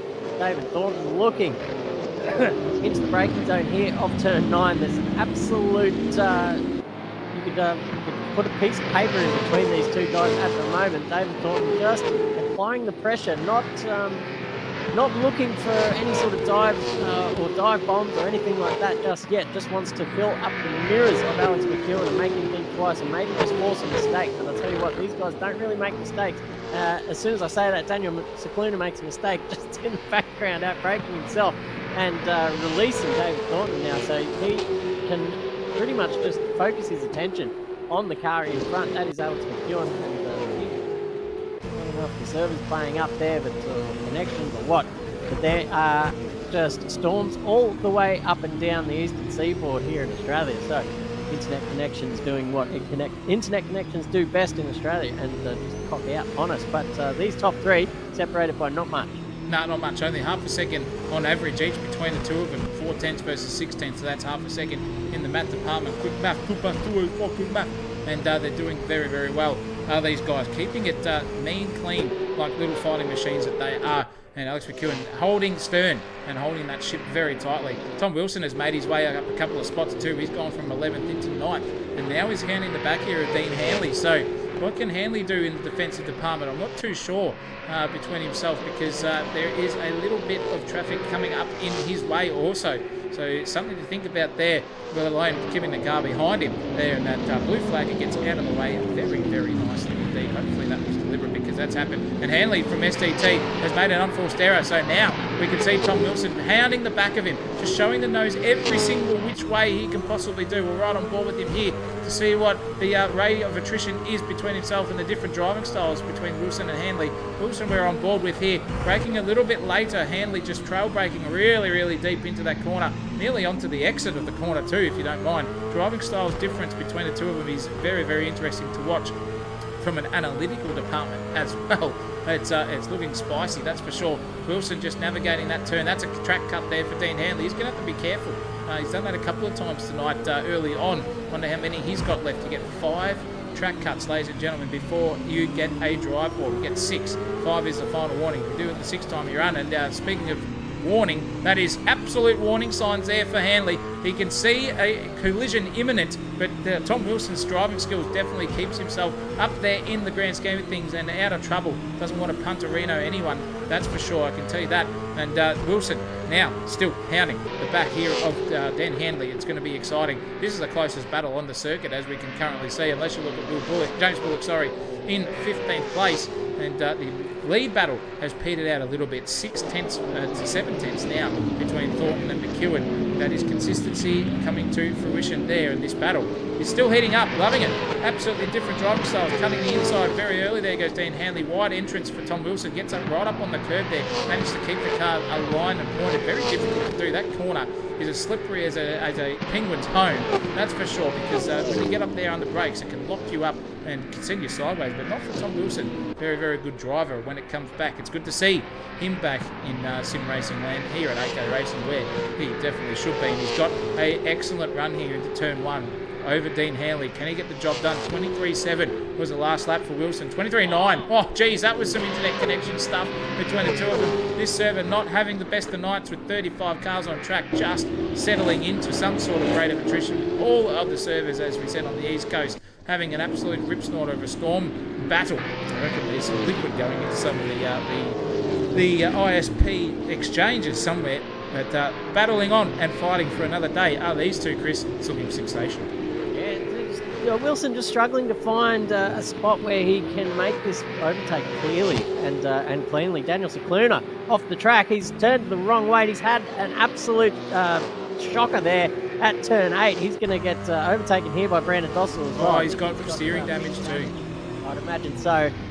When you have a bingle there at turn 8, that's usually a very serious one when it comes to mechanical damage. So we're going to see poor old Daniel Cicluna drop down the order here as he goes in to get that serviced. But as you can see in the background there, Hanley and Thomas Wilson are now on the back of Ryan Wilson, thanks to Cicluna just going a bit slowly here. So now this has turned into a 3-way battle. Ryan Nielsen has Dean Hanley up the inside here on the final corner. There's a little bit of an overlap, a little bit of a touch. Thomas Wilson on the grass trying to get on the inside here of Dean Hanley. I think he's just got enough of his car up the inside here to have a little look into turn 1. Almost loses it, gets the nose cut off. Dean Hanley's here to party. He says, "You're not getting past that easily, my son." Back there and think about it again. And Ryan Nielsen has just opened up a little gap thanks to all that battling. But it's line astern here. Nielsen, Hanley and Wilson all having a good old crack going into the staircase. Wowee. Geez, that was excellent stuff there. Car control aficionado for Tom Wilson. He was crossed up at 212 kilometres an hour on the entrance to turn 1 and somehow didn't yeet himself into poor old Dean Hanley. And that was some very, very hairy stuff. I reckon there was definitely some brown pants moment there as well for Tom Wilson. I'd love to see the difference in the colours of the overalls by the time this race is finished, Chris, because I reckon if we had a scrotometer, Tony Greg style, there would definitely be some moisture content and maybe some solidarity content in the underwear of these overalls, that's for sure. coming around here at Adelaide. It's incredible to see. And it's still a battle here that we do not want to keep our eyes off of. Tom Wilson just dancing that car everywhere. I'd hate to see what the tyre wear is like on that VS Commodore. And now Dean Hanley's coming up to some lap traffic, and he's just got hampered there by the slightest of margin. That blue flagger is not getting out of the way. Oh, that's Ryan Nielsen. That's Ryan Nielsen. He's got his own battle here on Chap at the moment. So it's a three-way snort here for the Chockies. I'll tell you what, bit of white powder here in the sugar department. Definitely on song here for Nielsen. He doesn't want to give that up too much. Wilson's down the inside. Oh, they're nearly touched once more. That was some classic car control. Wilson just using every single trick in the book and cannot get it done over Dean Hanley. What a defensive driving masterclass. Yeah, he's got a long time to go as well in this race, so if he wants to just battle it on for the next however many laps, 37 laps, we are welcome to it. That would be great to see both of these guys now coming down the main straight here at Adelaide. The gap is out to the biggest it's been in quite some time, 7/10 now. Wow, you can just see how close these guys get to the walls. Dead set in the fair dinkum department. Here goes Wilson under brakes, just looking up behind Dean Hanley, making that gap up just a little bit further. But I tell you what, it's looking all right. He's got it all out of shape as well. As you said before, the tyres will be absolutely screaming on that car, the way he's sliding it around. The tyres have seen better days and would like a granny behind the wheel once them to cool down, that's for sure. But these three locked together in a tight little battle, and your closest battle on the track as well. Alex McEwen does still lead this race, 5/10 to David Thornton behind, chasing his hardest, trying to knock him off the top rung of the ladder. Jason McFadden last week's absolute. He was on a bloody barnstorm last week, winning all three races. I'm pretty sure he was unstoppable, but he's up there now in third position, thanks to Cicluna getting acquainted with the outside wall there at turn 8. So where has he come back out on the track? He's down there in 11th position. But I tell you what, look at this, Dostal now being hounded by Ryan Nielsen. All happening down the back here. Dion Clark just getting out of the way as well. 2 by 2 they march on here.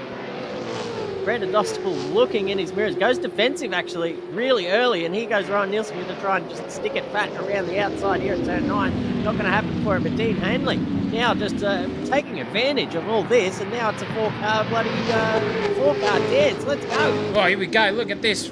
Holden, Falcon, Holden. This is what you want to see. The blue oval versus the red line. I'll tell you what, it's all coming to fruition here. SDT driver training just giving the defensive masterclass. I'll tell you what, Nielsen's gone full defense mode there. That's going to give a bit of advantage there to Wilson. They've touched, and that is the advantage gone for the both of them. Wilson will redress that position surely. I hope he does, because he should know better than that. But now it's insane because we've got a black traffic car behind. Oh, Dostal's in the fence and he's upside down, and that is also Nielsen upside down too. Oh, you cannot write about that.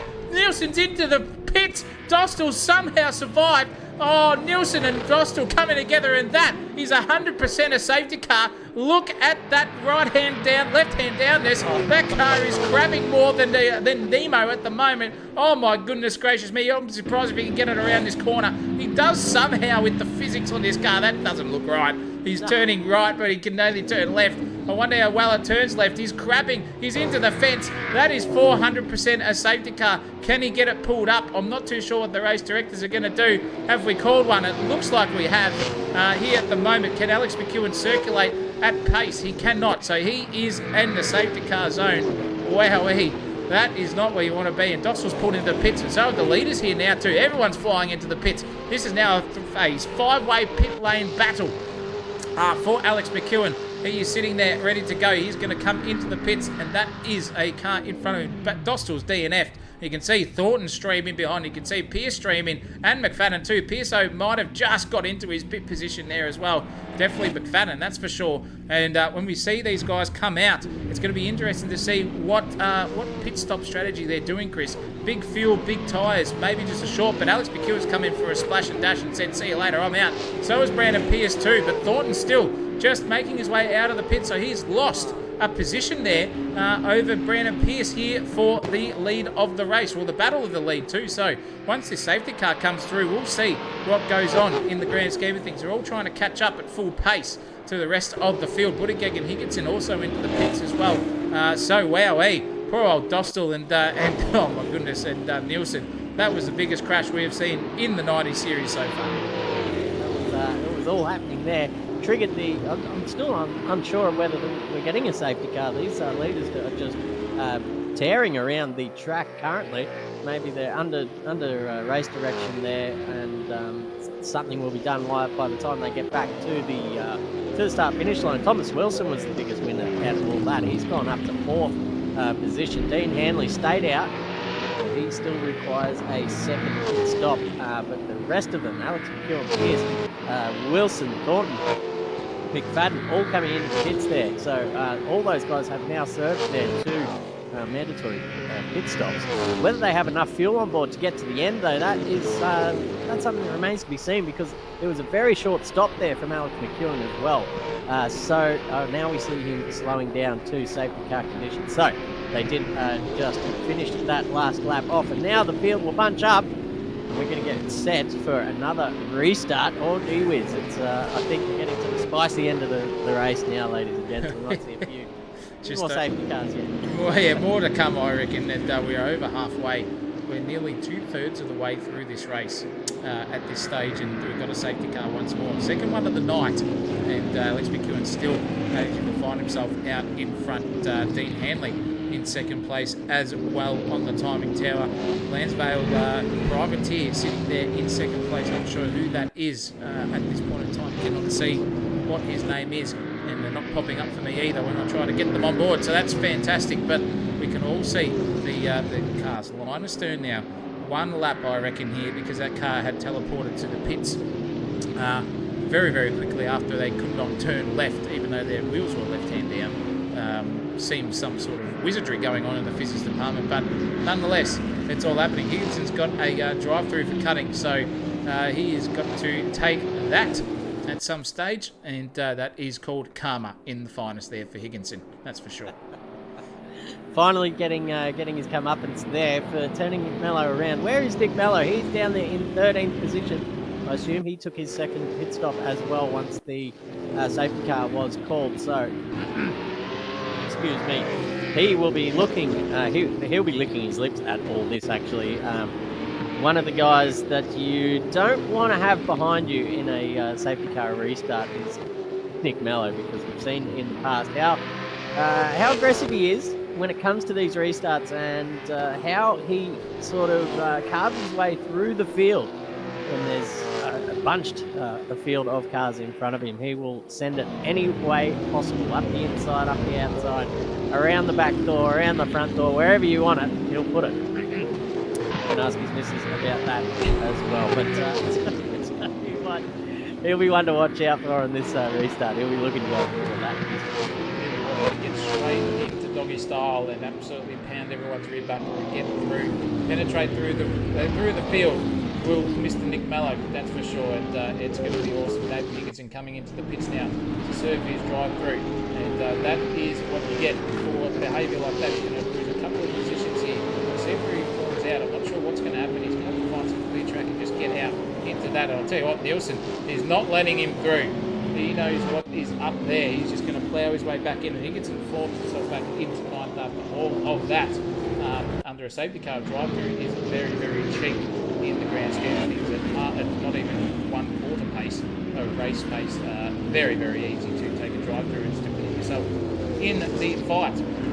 Speaking of in the fight, I reckon Nick Mello is the one to look out for, ladies and gentlemen. Even Tom Wilson too. He is one mean, clean driver. He had everything to do and made sure he could get that job done, but his compatriot and battle friend on field, Dean Hanley, is a position up the road. So we'll see what Tom Wilson can do to get past Brandon Pierce. The magician in Pierce himself will be wanting to get some sort of wizardry happening.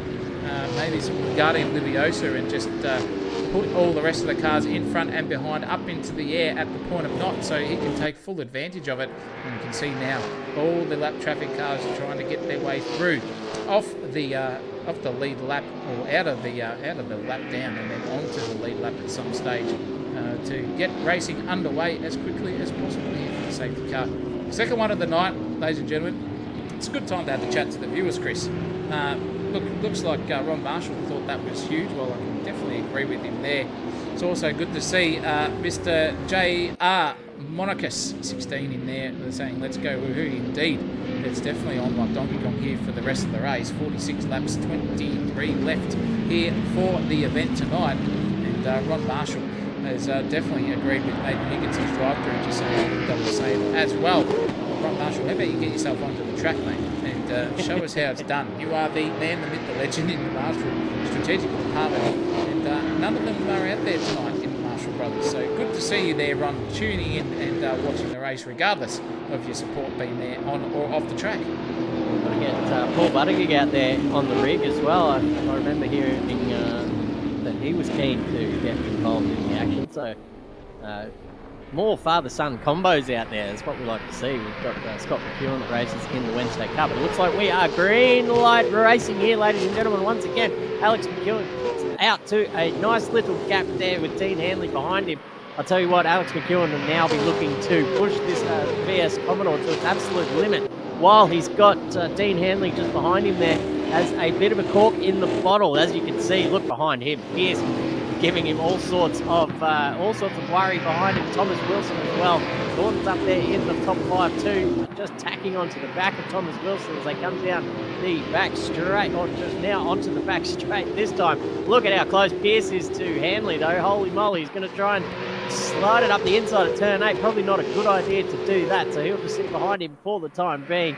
Try and get a nice run through turn 8 and get on the brakes and just look up the inside here. But Dean Hanley just touches the wall slightly. Here comes Thomas Wilson, very close in the braking department. Here comes Thornton as well, just up the inside of Wilson. Jesus, and here goes McFadden as well looking, but there goes Thomas Wilson, drops from 4th to 5th. What a cracking move there from David Thornton under braking. Wow, he came from absolutely nowhere and got that position done. Yeah, well done. That was a cracking drive. He just had the brakes and the braking power. Paul Buttigieg reckons, no, it wasn't, sorry, but Mr. Marshall says they thought might just have enough fuel to get to the end, so we'll see what happens there too. I reckon we've got some excellent engineers sitting around just watching all the racing in the chat too. Keep going, says Paul Buttigieg, because his son is sitting there and racing around at this point in time in 7th place, and knows that there is some sort of positional gap in front of him, because they can see that lead battle going on. I'll tell you what, it's happening here. Hanley versus Pierce is on like Donkey Kong. Hanley sticking on the inside, Pierce trying his way around the outside, leaving racing room is every driver very nicely indeed. Pierce's going to have underneath job there done. Around the back of it goes, there goes Thornton too. Tom Wilson's going to have a crack at Thornton here too. 2 wide from 2 lines in a row. Ladies and gentlemen, where do you see the racing there? And Thornton's gone around the outside. He has got the job done, I would say, here on Dean Hanley. Can SDT driver training keep his brazen bits? And he does. He sails it up the inside on Thornton too. And it was 2 wide there coming into turn 8 between Wilson and Thornton at that rate of knots. We've got 4 or 5 cars on the brake, and Buttigeg's all crossed up, and he's going to poleaxe the lot of them. Oh no! Buttigieg, eat your heart out, mate. Go back to the barracks. That is not how you do it. And he's absolutely poleaxed the rest of them. Biggest loser out of that, I reckon, was Tom Wilson. Higginson's all crossed up there too, and he's slapped Nick Mello around as well. Oh, Higginson, eat your goddamn breakfast tomorrow, mate, and spew it out. That is dead set 2 times in 12 laps. You've punted someone that shouldn't be there. Oh, goodness gracious me. Go home. That is incredible, but the battle at the front has petered out something fierce. Brandon Pierce is now 5 seconds away from Alex McEwen after all that. McFadden behind him is there 2 seconds away. Chef's into the pits. Fazari's got himself up into 10th as well. Geez, it's all happening here too. Dave Thornton, the poor bastard's gone from a race win potential all the way down to unlucky 13th after that mishap there. Goodness gracious me, I tell you what, there would be fists thrown if this was real life sort of stuff. Taking it out the back of the sheds after the race. Don't you worry about that. But, geez, we just saw it all here on SimSational TV, live here on Sunday night. Jake Buttigieg just getting all sorts of crossed up sideways, locked him up, and was playing bowling. I'll tell you what, that's a 10 points for a strike. If you ask me, yeah, pop that one up. If we've got a dead set, that is Oh, we knew it was going to happen, ladies and gentlemen, too. With these restarts, they sort of breed more and more desperation from some of these drivers. I think maybe it's their last crack to get the job done up the front. Looks like we're under safety car conditions once again here, ladies and gentlemen. They breed them. Yeah, they do. They bring safety cars, and they all concertina up there at turn 8. That looked a bit ugly at the back there. We almost had some cars coming together as they didn't realise there was some moving slow traffic in front of them around the corner. So again, to the restart, McEwen's probably thinking, man, I'm been doing all this hard work out here in front to get a lead out, and then all of a sudden these bloody amateurs bin it in the back, and away they go. Yeah, well, that's I could think of different ways to describe it, but it wouldn't be appropriate for the stream. And it's incredible to see what can happen when the safety car comes out. They've all got their sprint racing minds on all of a sudden, even though there is 29 laps left here and nearly 30 to go, like honestly and truly. It's not 29, that is, it is 29. And you can see what their brains do. They sort of get a bit fried here, and only the experienced keep their heads together. And it's only a bit of racing now, to be honest. It just gets you that experience too, all with learning. So it's just that little bit of that brain fart that can make a decision worth doing or not worth doing. And I think poor old Jake Buttigieg there just got the wrong decision in his head. Maybe looked down at his brake bias for 1 millisecond too late, and that was all it took at 250k an hour between himself pulling it up and crossing it up and bowling everyone else's a strike action. We saw there. Biggest winner, Chris, is Alex Fazzari in 10th place. What a drive from him so far. He is now inside the top 10. That green's tough Falcon. Definitely off to the panel beaters there on the left and right hand side doors. We're either going to be looking for some sort of PDR by the time this race is over, one and done. That's for true. But it's a good looking car anyway, the old Dick Johnson livery tribute, and one of the better looking cars on the grid. Speaking of liveries and all that, every car here looks SimSational. There is just a myriad of colours and vibrancy here on the grid, and you can see that there. Look at Dave Thornton, for example. Yellow, light blue, and dark blue there. 3 colours in the one go. Daniel Cicluna's car is also one of the better ones to look at as well. Let's have a look at that. The Repco of Cam McConville's, that's taken me back a long, long way. Tommy Wilson's got the custom Castrol liveried go there with the flames up the side. Looks very, very nice there too.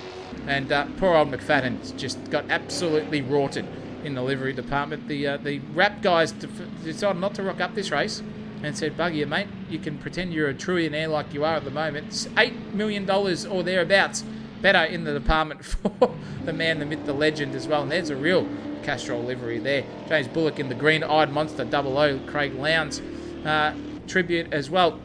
And Nielsen's Haviline Falcon, that takes me back. I can't remember who ran that in the real life. Someone in the chat can help me out with that.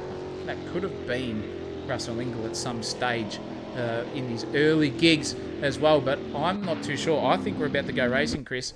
Let's see what we can do. Let's see what happens. Keeping one eye on Alex McEwen here. I think they might be getting ready for a go. He's going to wait until the very last moment if it's true. Nope. No, we're going to go around again, ladies and gentlemen. And got the jumping on the stream as well. Thank you. Out of the commentary box. Thank you very much. We go around again. Pierce just doing a bit of a Max Verstappen style safety car procedure here. Just giving McEwen a bit of a hurry up, right up the arse of that VS Commodore at the moment. So Pierce just giving him something to think about and say, well, yeah, look, next time around, this is where I'm going to be. I'm going to be as close as I can, right up under the rear wing to give you something to think about.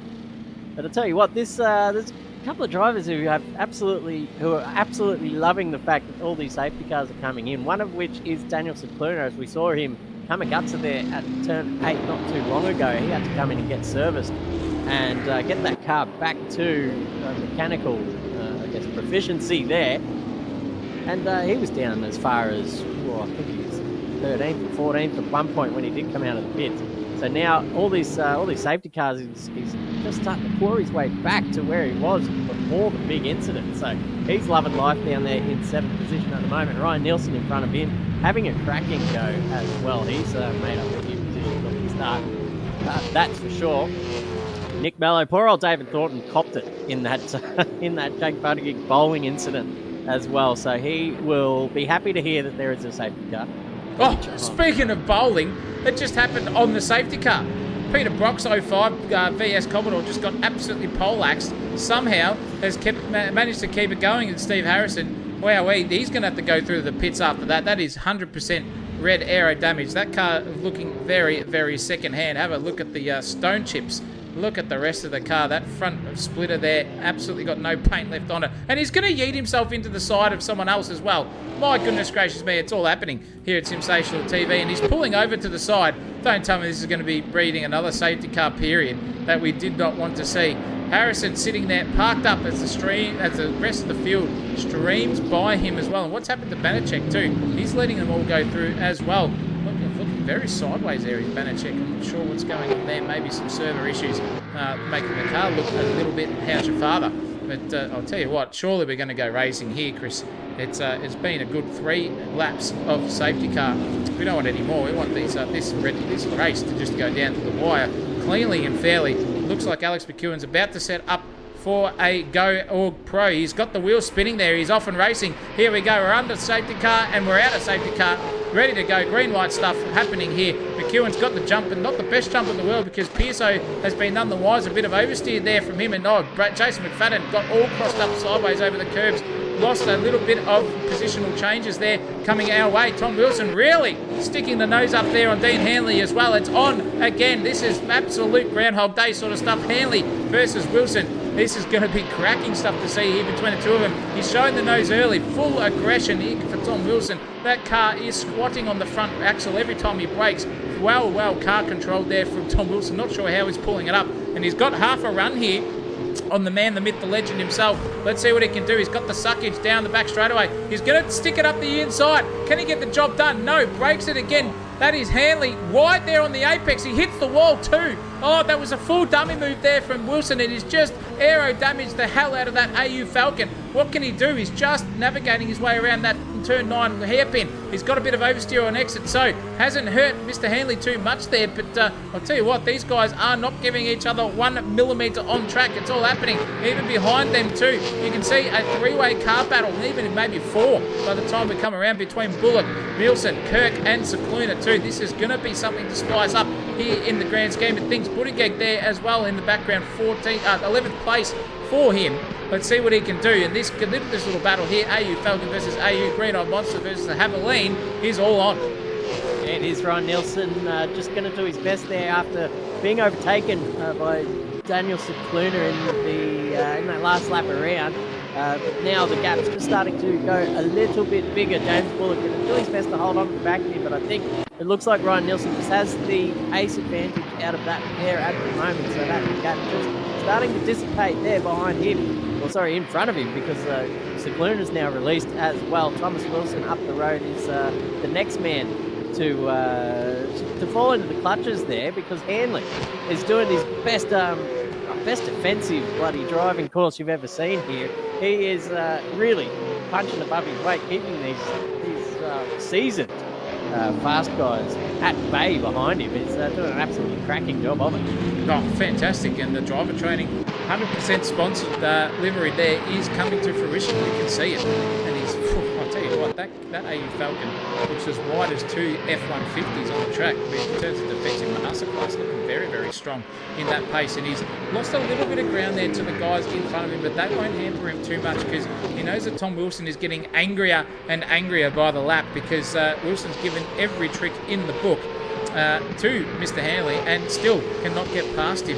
And it's incredible to see the two driving styles. Smooth, calm and collected there for Hanley versus full aggression under brakes, heavy use of the brake pedal, and heavy on the throttle for Tom Wilson too. And he's, look at that. You can just see the darting there between Wilson. He's so strong coming into turn 4, but just can't get it done through the staircase here. Hanley is parking that car on the apex beautifully where he needs to set it, and it hampers every opportunity that Tom Wilson has, because if Tom Wilson comes to him, he's going to rear end Hanley, and Hanley's going to have to be get a positional redress, which is only going to hurt Tom Wilson's race even more. And as you can see there now, a crisscross action style. He's going to do this one more time. Is he close enough now? Can Tom Wilson just say bugger it? No, he can't. He's sticking his nose right where it should be, but Dean Handley does not give a rat's toss bag about where Tom Wilson's sitting in that car at the point of time in his rear vision mirror. All eyes forward. Oh no, we've got an error. That is definitely Secluder full yeeting his way into Tom Wilson's path and just somehow managed to escape any damage to Tommy Wilson there from Secluder. That could have been another disaster there down at turn 9. It all happens down there. Guys just lose their braking marker by a millimetre, and that is all it takes to unsettle the car. Tom Wilson fully trying everything it possibly can. This is fantastic racing. I've not seen two guys come so close, but yet so far away and not make contact and keep on battling like there's no tomorrow. This is sensational. Right up under the rear wing now, going through turn 1 and 2 through the chicane. If Thomas Wilson would just hang on to this little gap, you'd probably want to have a look up into turn 4. Oh! Got the momentum, but Dean Handley's lost it on his own accord. Slapped the wall out of turn 3 and spinning like a bottle top. Mello will get by. Alex Vazzari having a look as well. He's not going to get the job done there, so up a position for Mello. I was watching them in the background. Mello and Thornton came together. Poor old Thornton got turned around. So wondering whether that will be a redress from him or not. It doesn't look like it's going to happen. So David Thornton, I'll tell you what, you wouldn't want to be in the same room as him tonight. There will be everything flying off the bloody shelf. And holes being punched in the bloody drywall, that's for sure. He's not having a good time out after, as we said earlier, like looking for possibly the race win. Here he has the pace, he has the position as well on track, but a few things just not going his way tonight. No, not at all, and that's what racing gives you. It's never over until the fat lady sings and the checkered flag is waved, but he's somehow managed to keep himself inside the top 10 after all of that, and it doesn't look like he's too far away from the lead pack either. If you look at those gaps there, I reckon he's only about 8 or 9 seconds, and he's just touched Captain Kirk there, and he's just got around him, and not going to redress that position is Nick Mello. He's 100% got the red mist in front of him. That is not what you do, and I reckon these guys here should redress that position. Nick Mello, go back to it and just let him back through, because you are better than that, and we just saw it live on stream, son. You have wide world sport style to the broadcasting area here on YouTube. You've just been caught guilty and red-handed. That's right. You can't just dive bomb up the inside using the car on the outside as brakes. Can't be doing that, my young son. So when you watch that back, you'll see. Anyway, he's got James Bullock now in his sights, so I wonder if he's going to just punt him out of the way down here at turn 9. I've got a big bet on this. I reckon we're going to see Ascend here coming down through turn 8. Nick Mello very strong through that part of the track. Oh my God, there's Ryan Nielsen there as well in the way, or is that a blue flag, or what's going on? There goes Nick Mello past Will Kirk and James Bullock around the outside there too. Very stuff. All those guys involved. That blue flagger came up at the perfect time for Nick Mello. Just getting past down forward. Thank you very much. So he moves up to 7th position. Wowee. On the comeback trail tonight after DNFing out of the server. He had a server connection issue. What about the comeback drive? Whether it be in controversial circumstances. Yeah, definitely. But you can see, controversial or not, it's where you put yourself on the grid by the time the checkered flag's waved. And oh, geez, that was Ryan Nielsen into the fence there hard. And Nick Mello's going to go up the inside. He's locked the rear brakes, but he's danced it on that rear end and got it done there over Ryan Nielsen. So 6th place here for Nick Mello. We'll see what that brings in the stewards department, whether he should redress that position or not. What are the race directors going to do? We don't know. And I reckon Dave Thornton down here in 12th position will be wishing upon high heavens that there is a redress ordered or some sort of penalty given to Nick Mello for that punterino, so he can get back in front of all of these guys. But we'll see what happens. Does McEwen have enough fuel after the safety car, says Ron Marshall? Well, your bet is as good as mine, mate. We're calling the action here. You're sitting there doing your best team crew chief job. I would wish you could tell us. That would be excellent here in the grand scheme of things. This battle here between Thornton is the closest one on the track at the moment. Himself and Woodiger can he get past the absolute bowling ball of Woody from earlier without incident? We'll only find out in a couple of moments' time, because he's got the pace over him. He's got the racing room. He's got the differential sitting there. I keep pressing F5 when I should be pressing F6, ladies and gentlemen. And we can see here online that Drake Buttigieg just locking those front brakes just a little bit there. Thornton none the wiser. A bit of dust thrown up from the cars in front. Nothing to do there. Thornton a little bit oversteery on exit.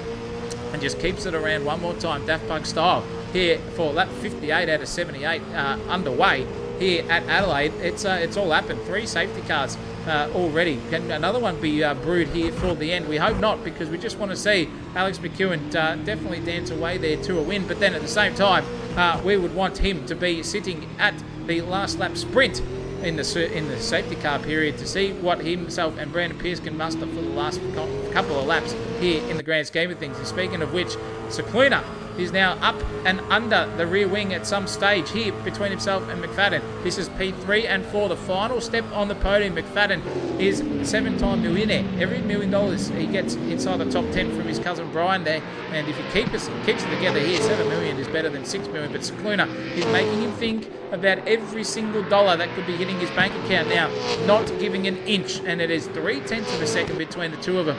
Can they round the final 2 turns here at Adelaide cleanly and nicely? McFadden on the slide. So is Cicluna on the slide under brakes. That's some rear bias adjustment there for Cicluna. Gathers it up nicely. And McFadden literally survives for one more corner, and hopefully the next couple of laps coming his way to keep Cicluna behind. Ford versus Holden. It's on again. Yeah, they'll be watching the lap counter with one eye now. All these guys that are in defensive mode. Jason McFadden there in the AU Falcon, just thinking, how long can I keep this bloke behind me for if I can? For the next 19 lap to go. Ladies and gentlemen, it is all happening here. We're very close to the end. Wowee. But we saw Thornton get past Buttigieg as well, just beyond that. But Cicluna just not quite in touch with Jason McFadden through that second sector of the racetrack. That gap out to about 5/10 now, but very quick in a straight line is that VX Commodore, as you can see, just making his way up behind the AU Falcon down into the braking zone of turn 9. McFadden just missing the apex by a fair margin there. Here comes Cicluna, almost gives him a little whack on the way through. Right up under the rear wing now through turn 10 and 11. It's all about getting the front end in there for turn 11 and run it right out wide, not to hit the wall like that car almost did there in the background. But here he is now.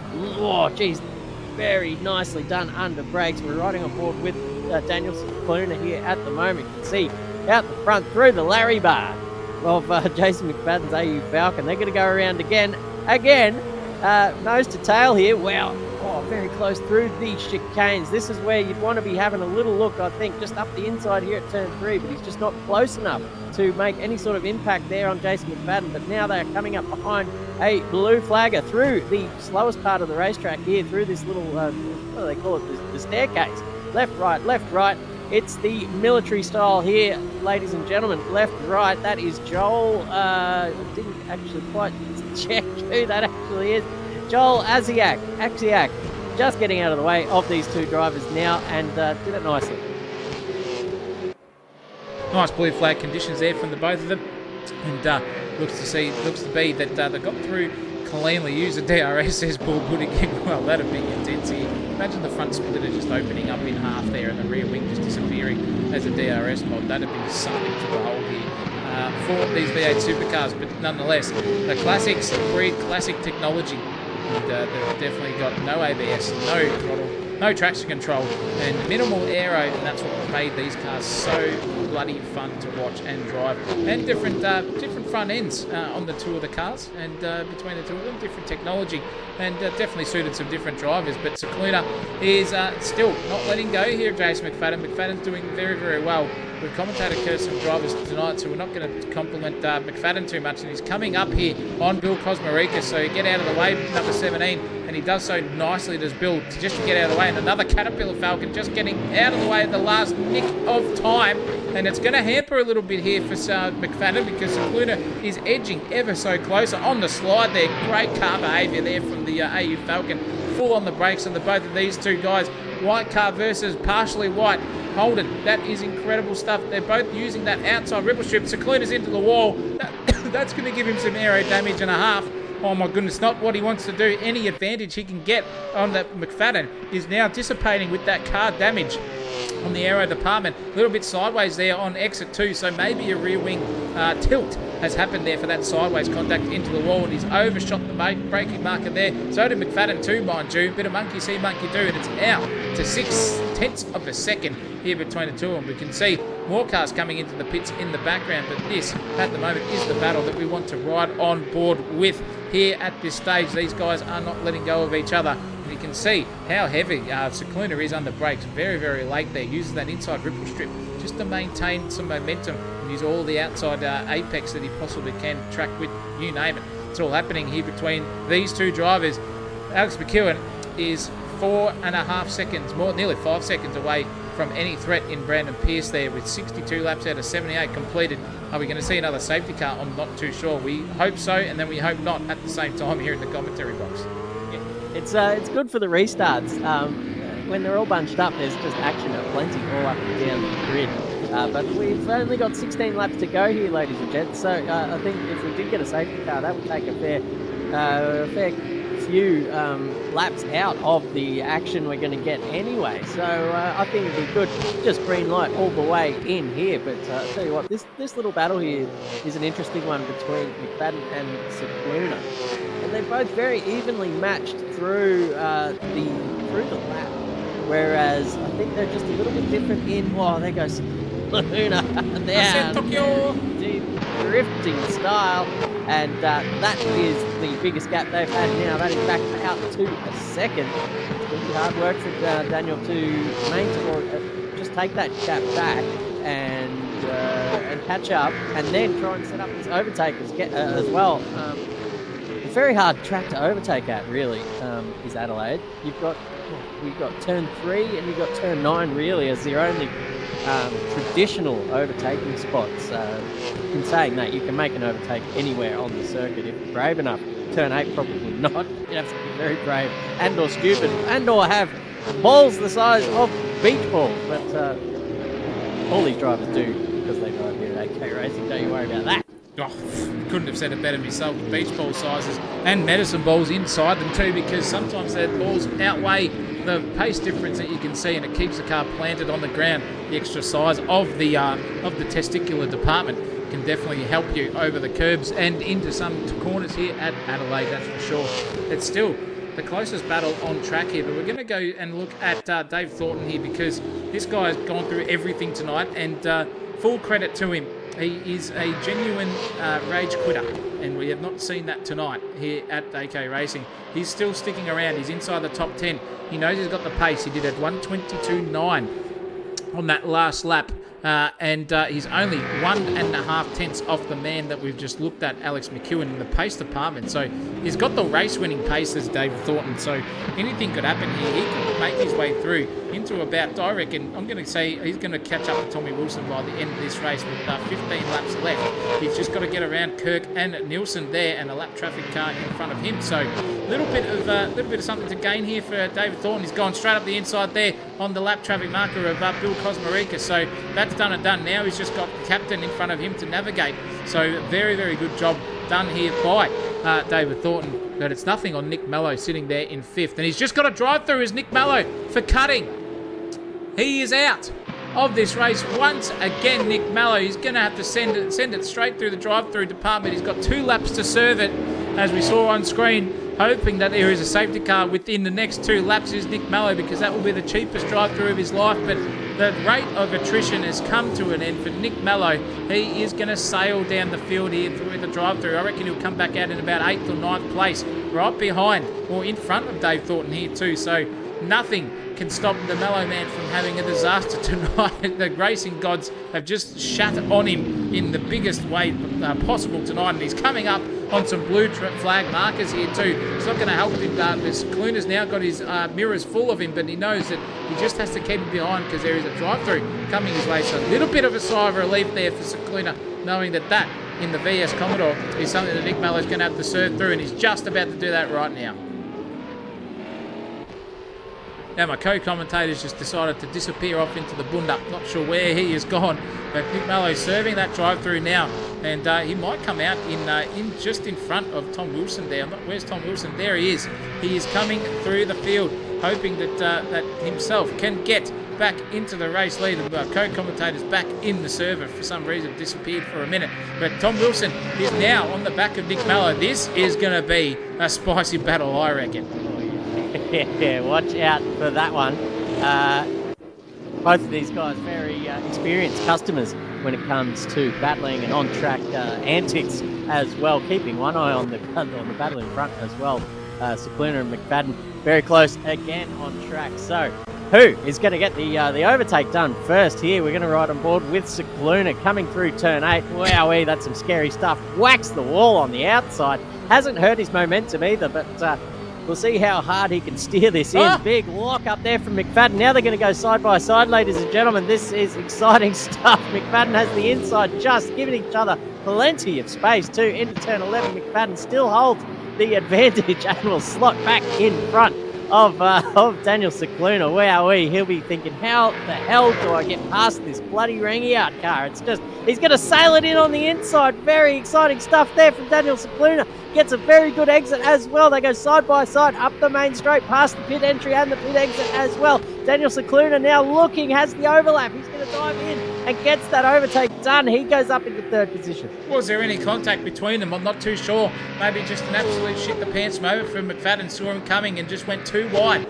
on the exit of the final quarter, and that gave Mr. Cicluna all the advantage he needed to take that P3 off Brian's cousin. Podium slipping away there for Brian's cousin. Hopefully he can get back onto him, because they were neck and neck in the pace department. Zach Scowan's just disconnected and said he's had enough from 21st place. So the windscreen has been promoted a position into 20th as well. Everyone behind him will get promoted as well. But that was some clean racing there from the two of them. If there was no contact, that's for true.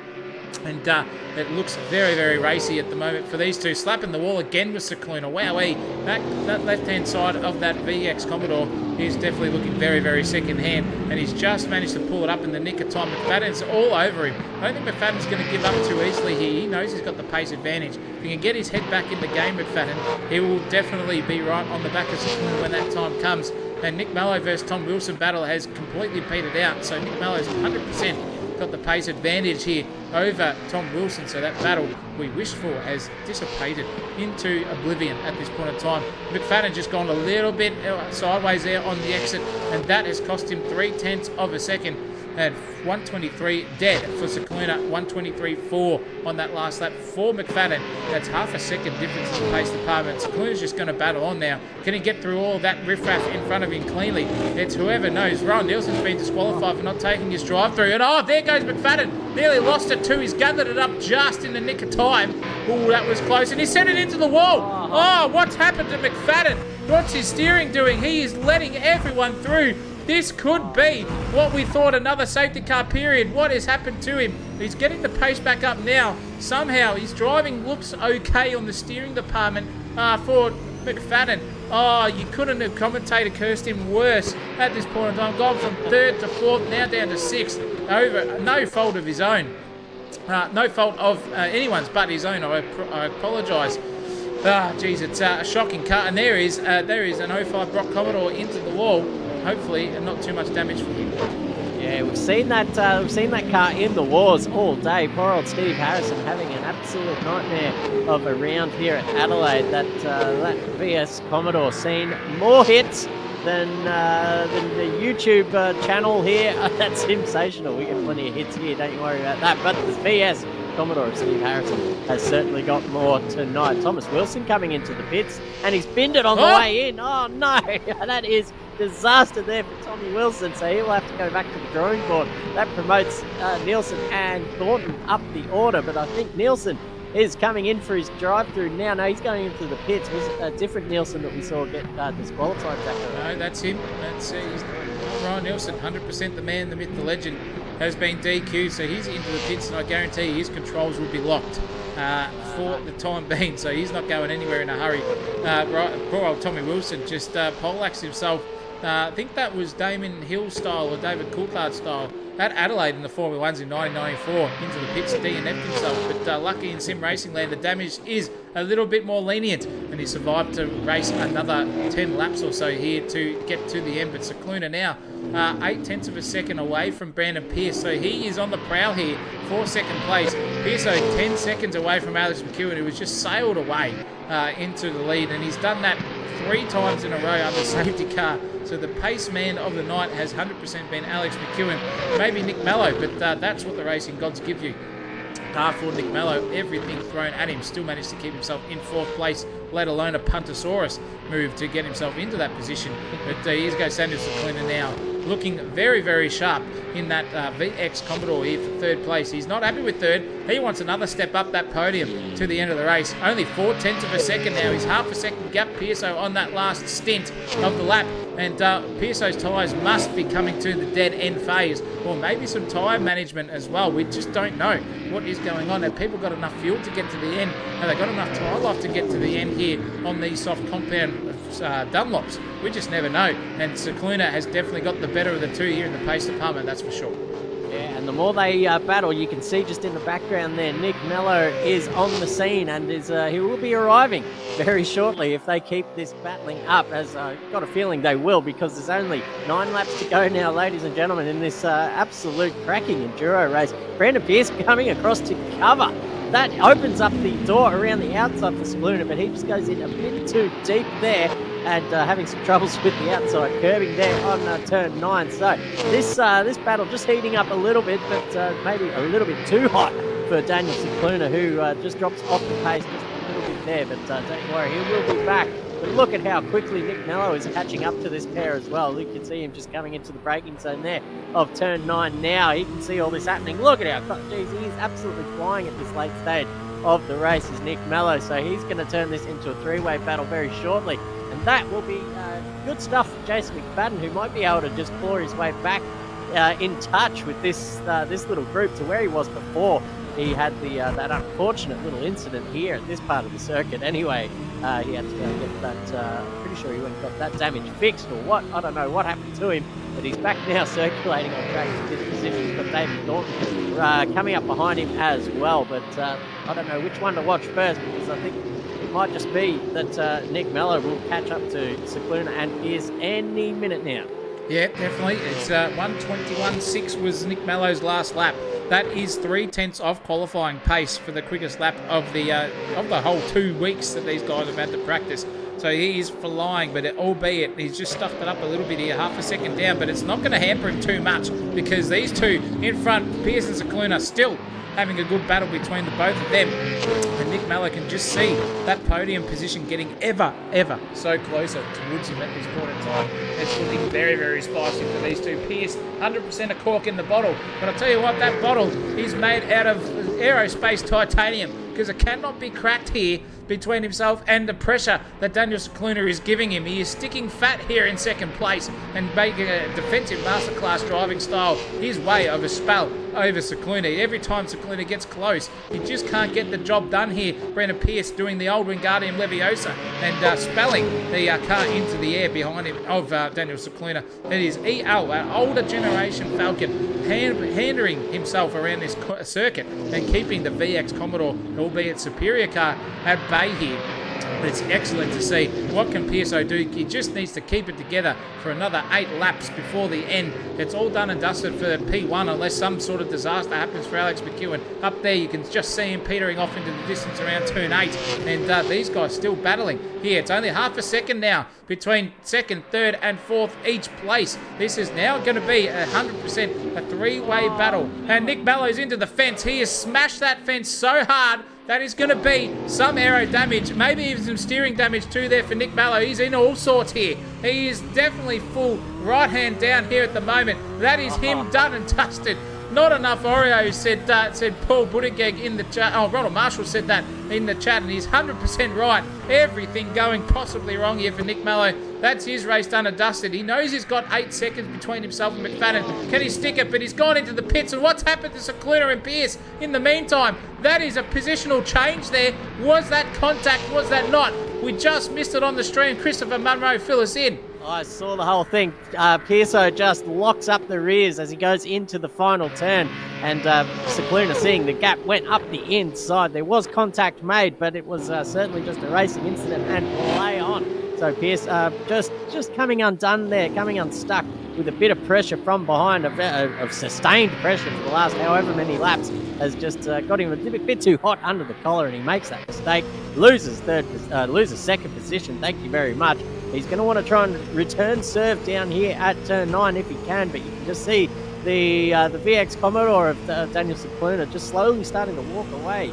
10th by 10th, he's got that out to 6 tenths. It might be even 7 by the time they get down into the braking zone, and that might be all she wrote for Pierce's chance of finishing this race in second position.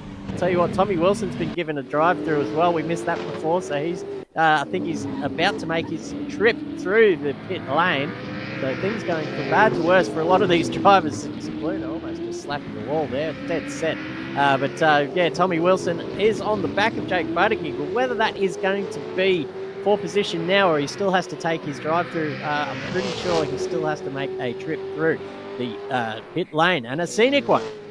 Oh, scenic one, that's for sure. And the only scenic trip that Nick Mellow's making is one to the kitchen at home. He's out of his sim rig. He's DNF'd.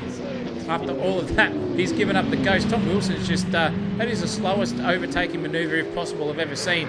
And he just got underneath Jake Buttigieg. We've probably seen that he's got to cop that drive-through penalty now.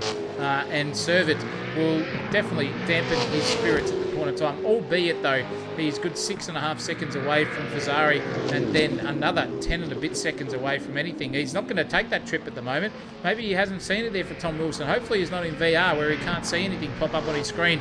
He knows that there is something happening, but Buttigieg's just sailing away off into the distance there. Tom Wilson probably knowing what's going to happen between the two of them. The chat is going nuts. We're getting bets here. Who's going to get him? Who's not going to get him? It's all happening. This is definitely the closest battle on track by a long shot. Nick Mello just peeling his way through the field there in 19th as a DNF. So all these guys are going to get promoted in the background. Poor old Nick Mello. Definitely not his night here at Adelaide. Tom Wilson is just hounding the back here of Jake Buttigieg. VS versus VX. And it looks like the VS at the moment has got the chockies here on Jake Buttigieg. Does Tom Wilson know he's got the drive-through?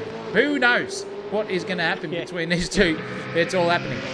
Might have already taken his drive-through, to be honest. It was a couple of laps ago. Whether he took it quickly and came back out on in position 8, because you can see there's about a 20-second gap to Will Kirk in front of these two guys. So maybe he was just sitting in front of Will Kirk and served that drive-through and took the 20-second penalty. But what will happen now is if he doesn't take it this time, then we can safely assume that he's already taken it.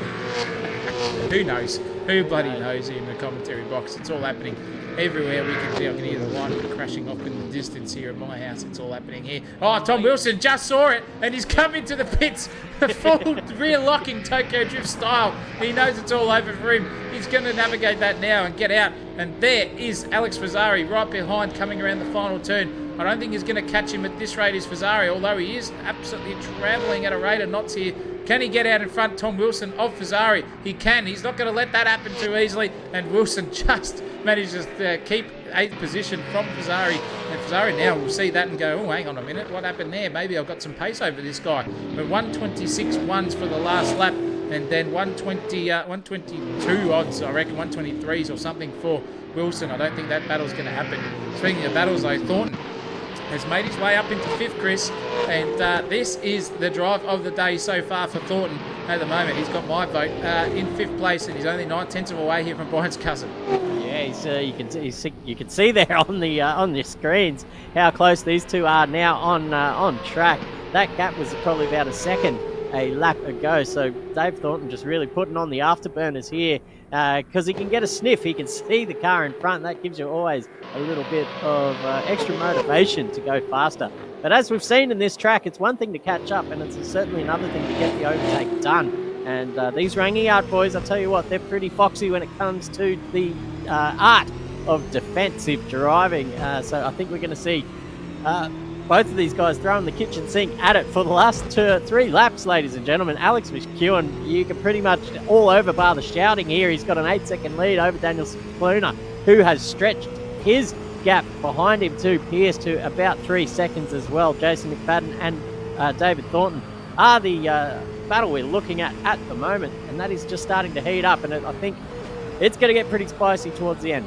Yep, definitely. They're all going to come to a rate of knots here and see who the best man on the track in that position is. And it looks like Dave Thornton's on a prowl at the moment, only half a second down on his PB. So he's got some pace left in that sort of department. McFadden is half a second down on his PB, 122.5 versus 122.4. So this is so close here. That's going to be who makes the first error, I reckon, here. That's going to set up the race finish for the rest of this night. McFadden's full sideways there. He's lost it again. He's not very good at the last turn, is McFadden. The AU Falcon not behaving where it needs to be. Dave Thornton now has 400% got the best look of the night here on Jason McFadden.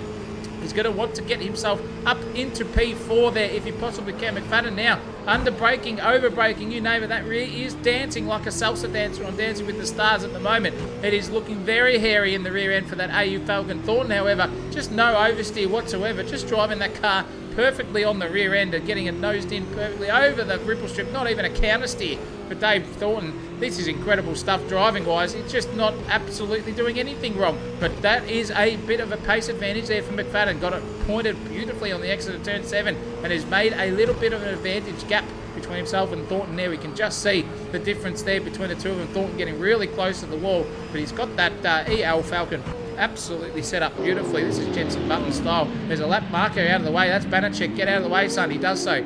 Gets everything properly done for a blue flag marker. Excellent lead. But Thornton is still on the prowl here. Only not even half a second between these two. 2 laps left here. McEwen's on the 76th out of 78 laps to go. This is all going to spice up here for the final time. Yeah, I think they're just, as we said, throw the kitchen sink at it here, boys. One last roll of the dice, whether you can defend or whether you can attack. It all comes down to this. David Thornton on the comeback drive from infinity and beyond down there.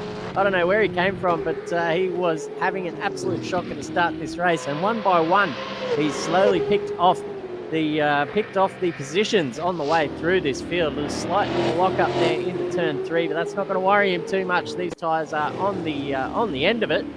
All these guys have made their 2 stops as well.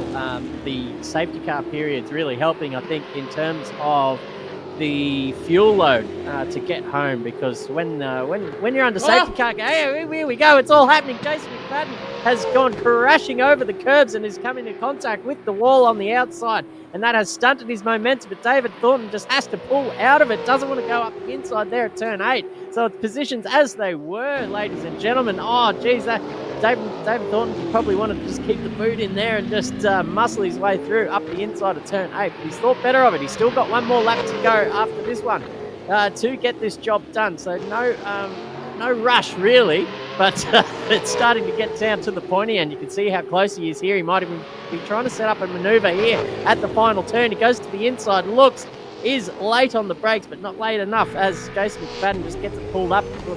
We've seen in the past McFadden just struggle in that last turn. The AU perhaps not set up for the very slow turns. Same deal at turn 9 as well. But very quick through this section as well, where he just gets a little bit of an advantage over David Thornton in the EL Falcon. Excuse me. And then through the staircase as well, very good indeed. So both of these cars just quick in different sections of the circuit, which makes overtaking a very difficult thing indeed. Yeah, definitely. Oh, geez, server lag there too. I thought we had a massive collision between those two, but it's still going on here. Little bit of server lag cracking on, net coding, you name it. But this battle is going to come down to the wire here. Snooksy's got a drive through for cutting, so serve that on the final lap, else he'll be disqualified. What a race we have seen here tonight. Alex McEwen has dead set poleaxed everyone. Every single opportunity this man has had, and he has taken it by the horns and just said, I'm going to win this race. I don't have a good record at Adelaide, says Alex McEwen. Well, you know, that's just absolutely bullcrap, if you ask me. And he's coming across the line and he's going to take the win. Thank you very much, he says. Done and dusted for Alex McEwen. That is your race winner, ladies and gentlemen, for the evening. Secluna's crossed the line now for second place. Pearso's just got it crossed up on the exit, and you can see in the background there that it's going to be McFadden over Thornton there for the final time, and that is P4 and 5 separated by 0.2 of a second after 78 laps of hardcore racing. Had everything you want indeed in there. Congratulations to Dave Thornton and Jason McFadden there, cracking stuff. Captain Kirk's come in 6th as well. Well done to him. That was fantastic to see. Buttigieg is just about to run the final turn that we see for the last time here at Adelaide. Final one for 2024. He is just about to get overtaken by Tom Wilson if he's not too careful there. Tom Wilson's lost it on the end. He's given up the ghost. Buttigieg's got 7th. Tom Wilson in 8th as well. And then we've got a fair bit of a gap there between himself and Fazzari. What a drive from Alex Fazzari in the green stuff Falcon. 9th place. More hits than Elvis, that car. Panel beaters, eat your heart out. I reckon he's got to go to Sheen panel service after this one. He's going to take 9th place over the line. And then this guy, Nathan Higginson, Mr. Puntosaurus, Champ Street winner of tonight. You're coming across in 10th place, albeit not too far behind is the Chef. Great performance from the Chef for the second rang out boy on track. And James Bullock, again, 0.3 of a second behind. Wowee, that was a cracking drive from everyone in Sundry. Yeah, great stuff out there as well. We've got Dean Hanley crossing the line now in 13th position. Matthias Falzon making his way all the way up to 14th from the very back. Banachek, the next one across the line in 15th. Will Bullock in 16th. With Ian O'Brien, the windscreen back there in 17th. Joel Axiak on debut in 18th position. Great showing from him, as well as Adam Kerrison. I'm pretty sure he is on debut tonight with Dion Clerk. A lot of debutants down here. Stephen Harrison as well in 21st. Geez, that had some unfortunate things happen to that VS Commodore.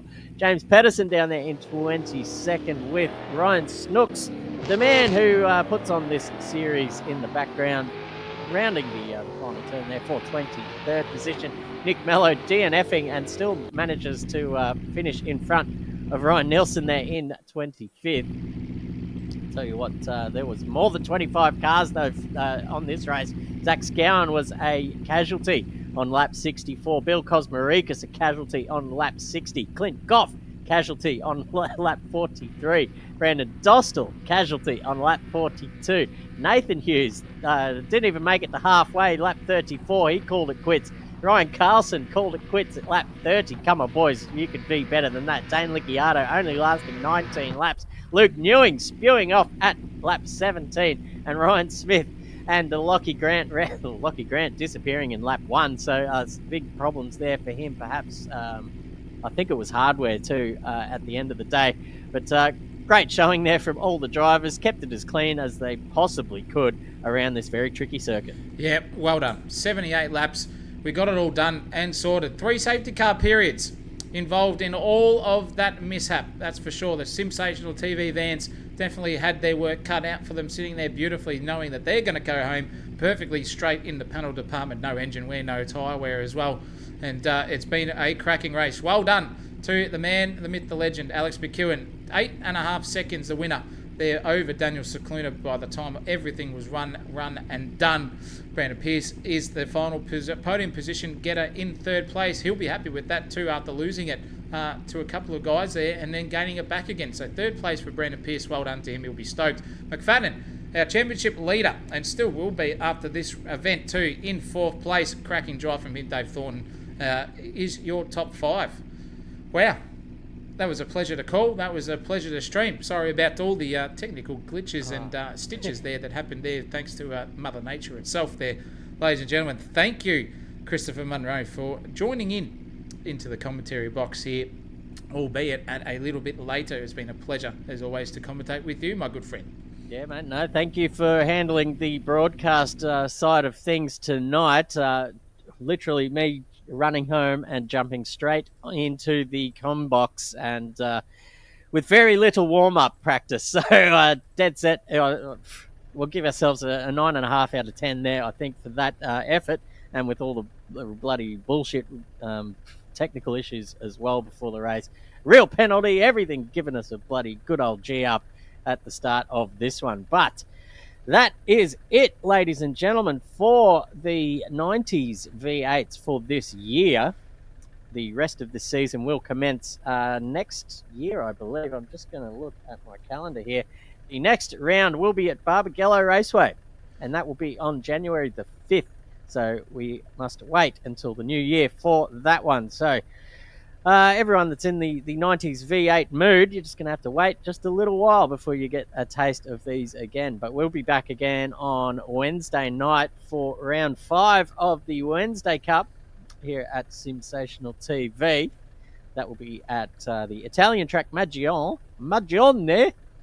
So that will be a cracking round. Great little track there as well in the Aussie race cars that certainly will serve up some excitement, Zach O'Reilly. But apart from that, only 2 more streams left for the year. That will be both done in the Wednesday Cup. So things winding down here at SimSational TV. Winding down, but you know what it always means, ladies and gentlemen. That means you can get refreshed, re-energized, just like we will over the Christmas period.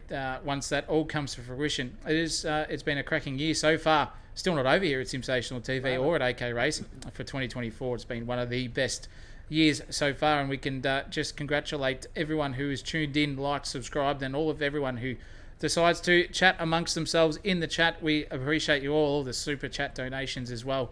Every little bit counts. It's muchly appreciated. We love you all out there in YouTube land and AK Racing land as well. But Wednesday Cup, as we said, back next week at Magione and the Aussie on the Aussie racing cars on Wednesday night. That's going to be a rip snorter, so tune in for that.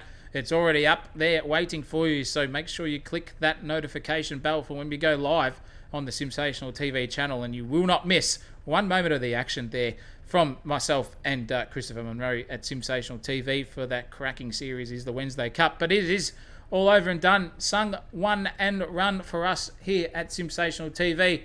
I've been Zach O'Reilly.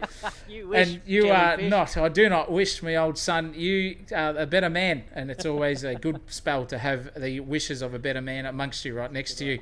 I've been Zach O'Reilly. Christopher Monroe is always him. He puts the M in magnificent, does himself. But for us here at SimSational TV, it's goodbye, good night, adieu, buenos dias, and everything else. Buenas noches, I should say, actually. And as it always here at SimSational TV, keep it flat out.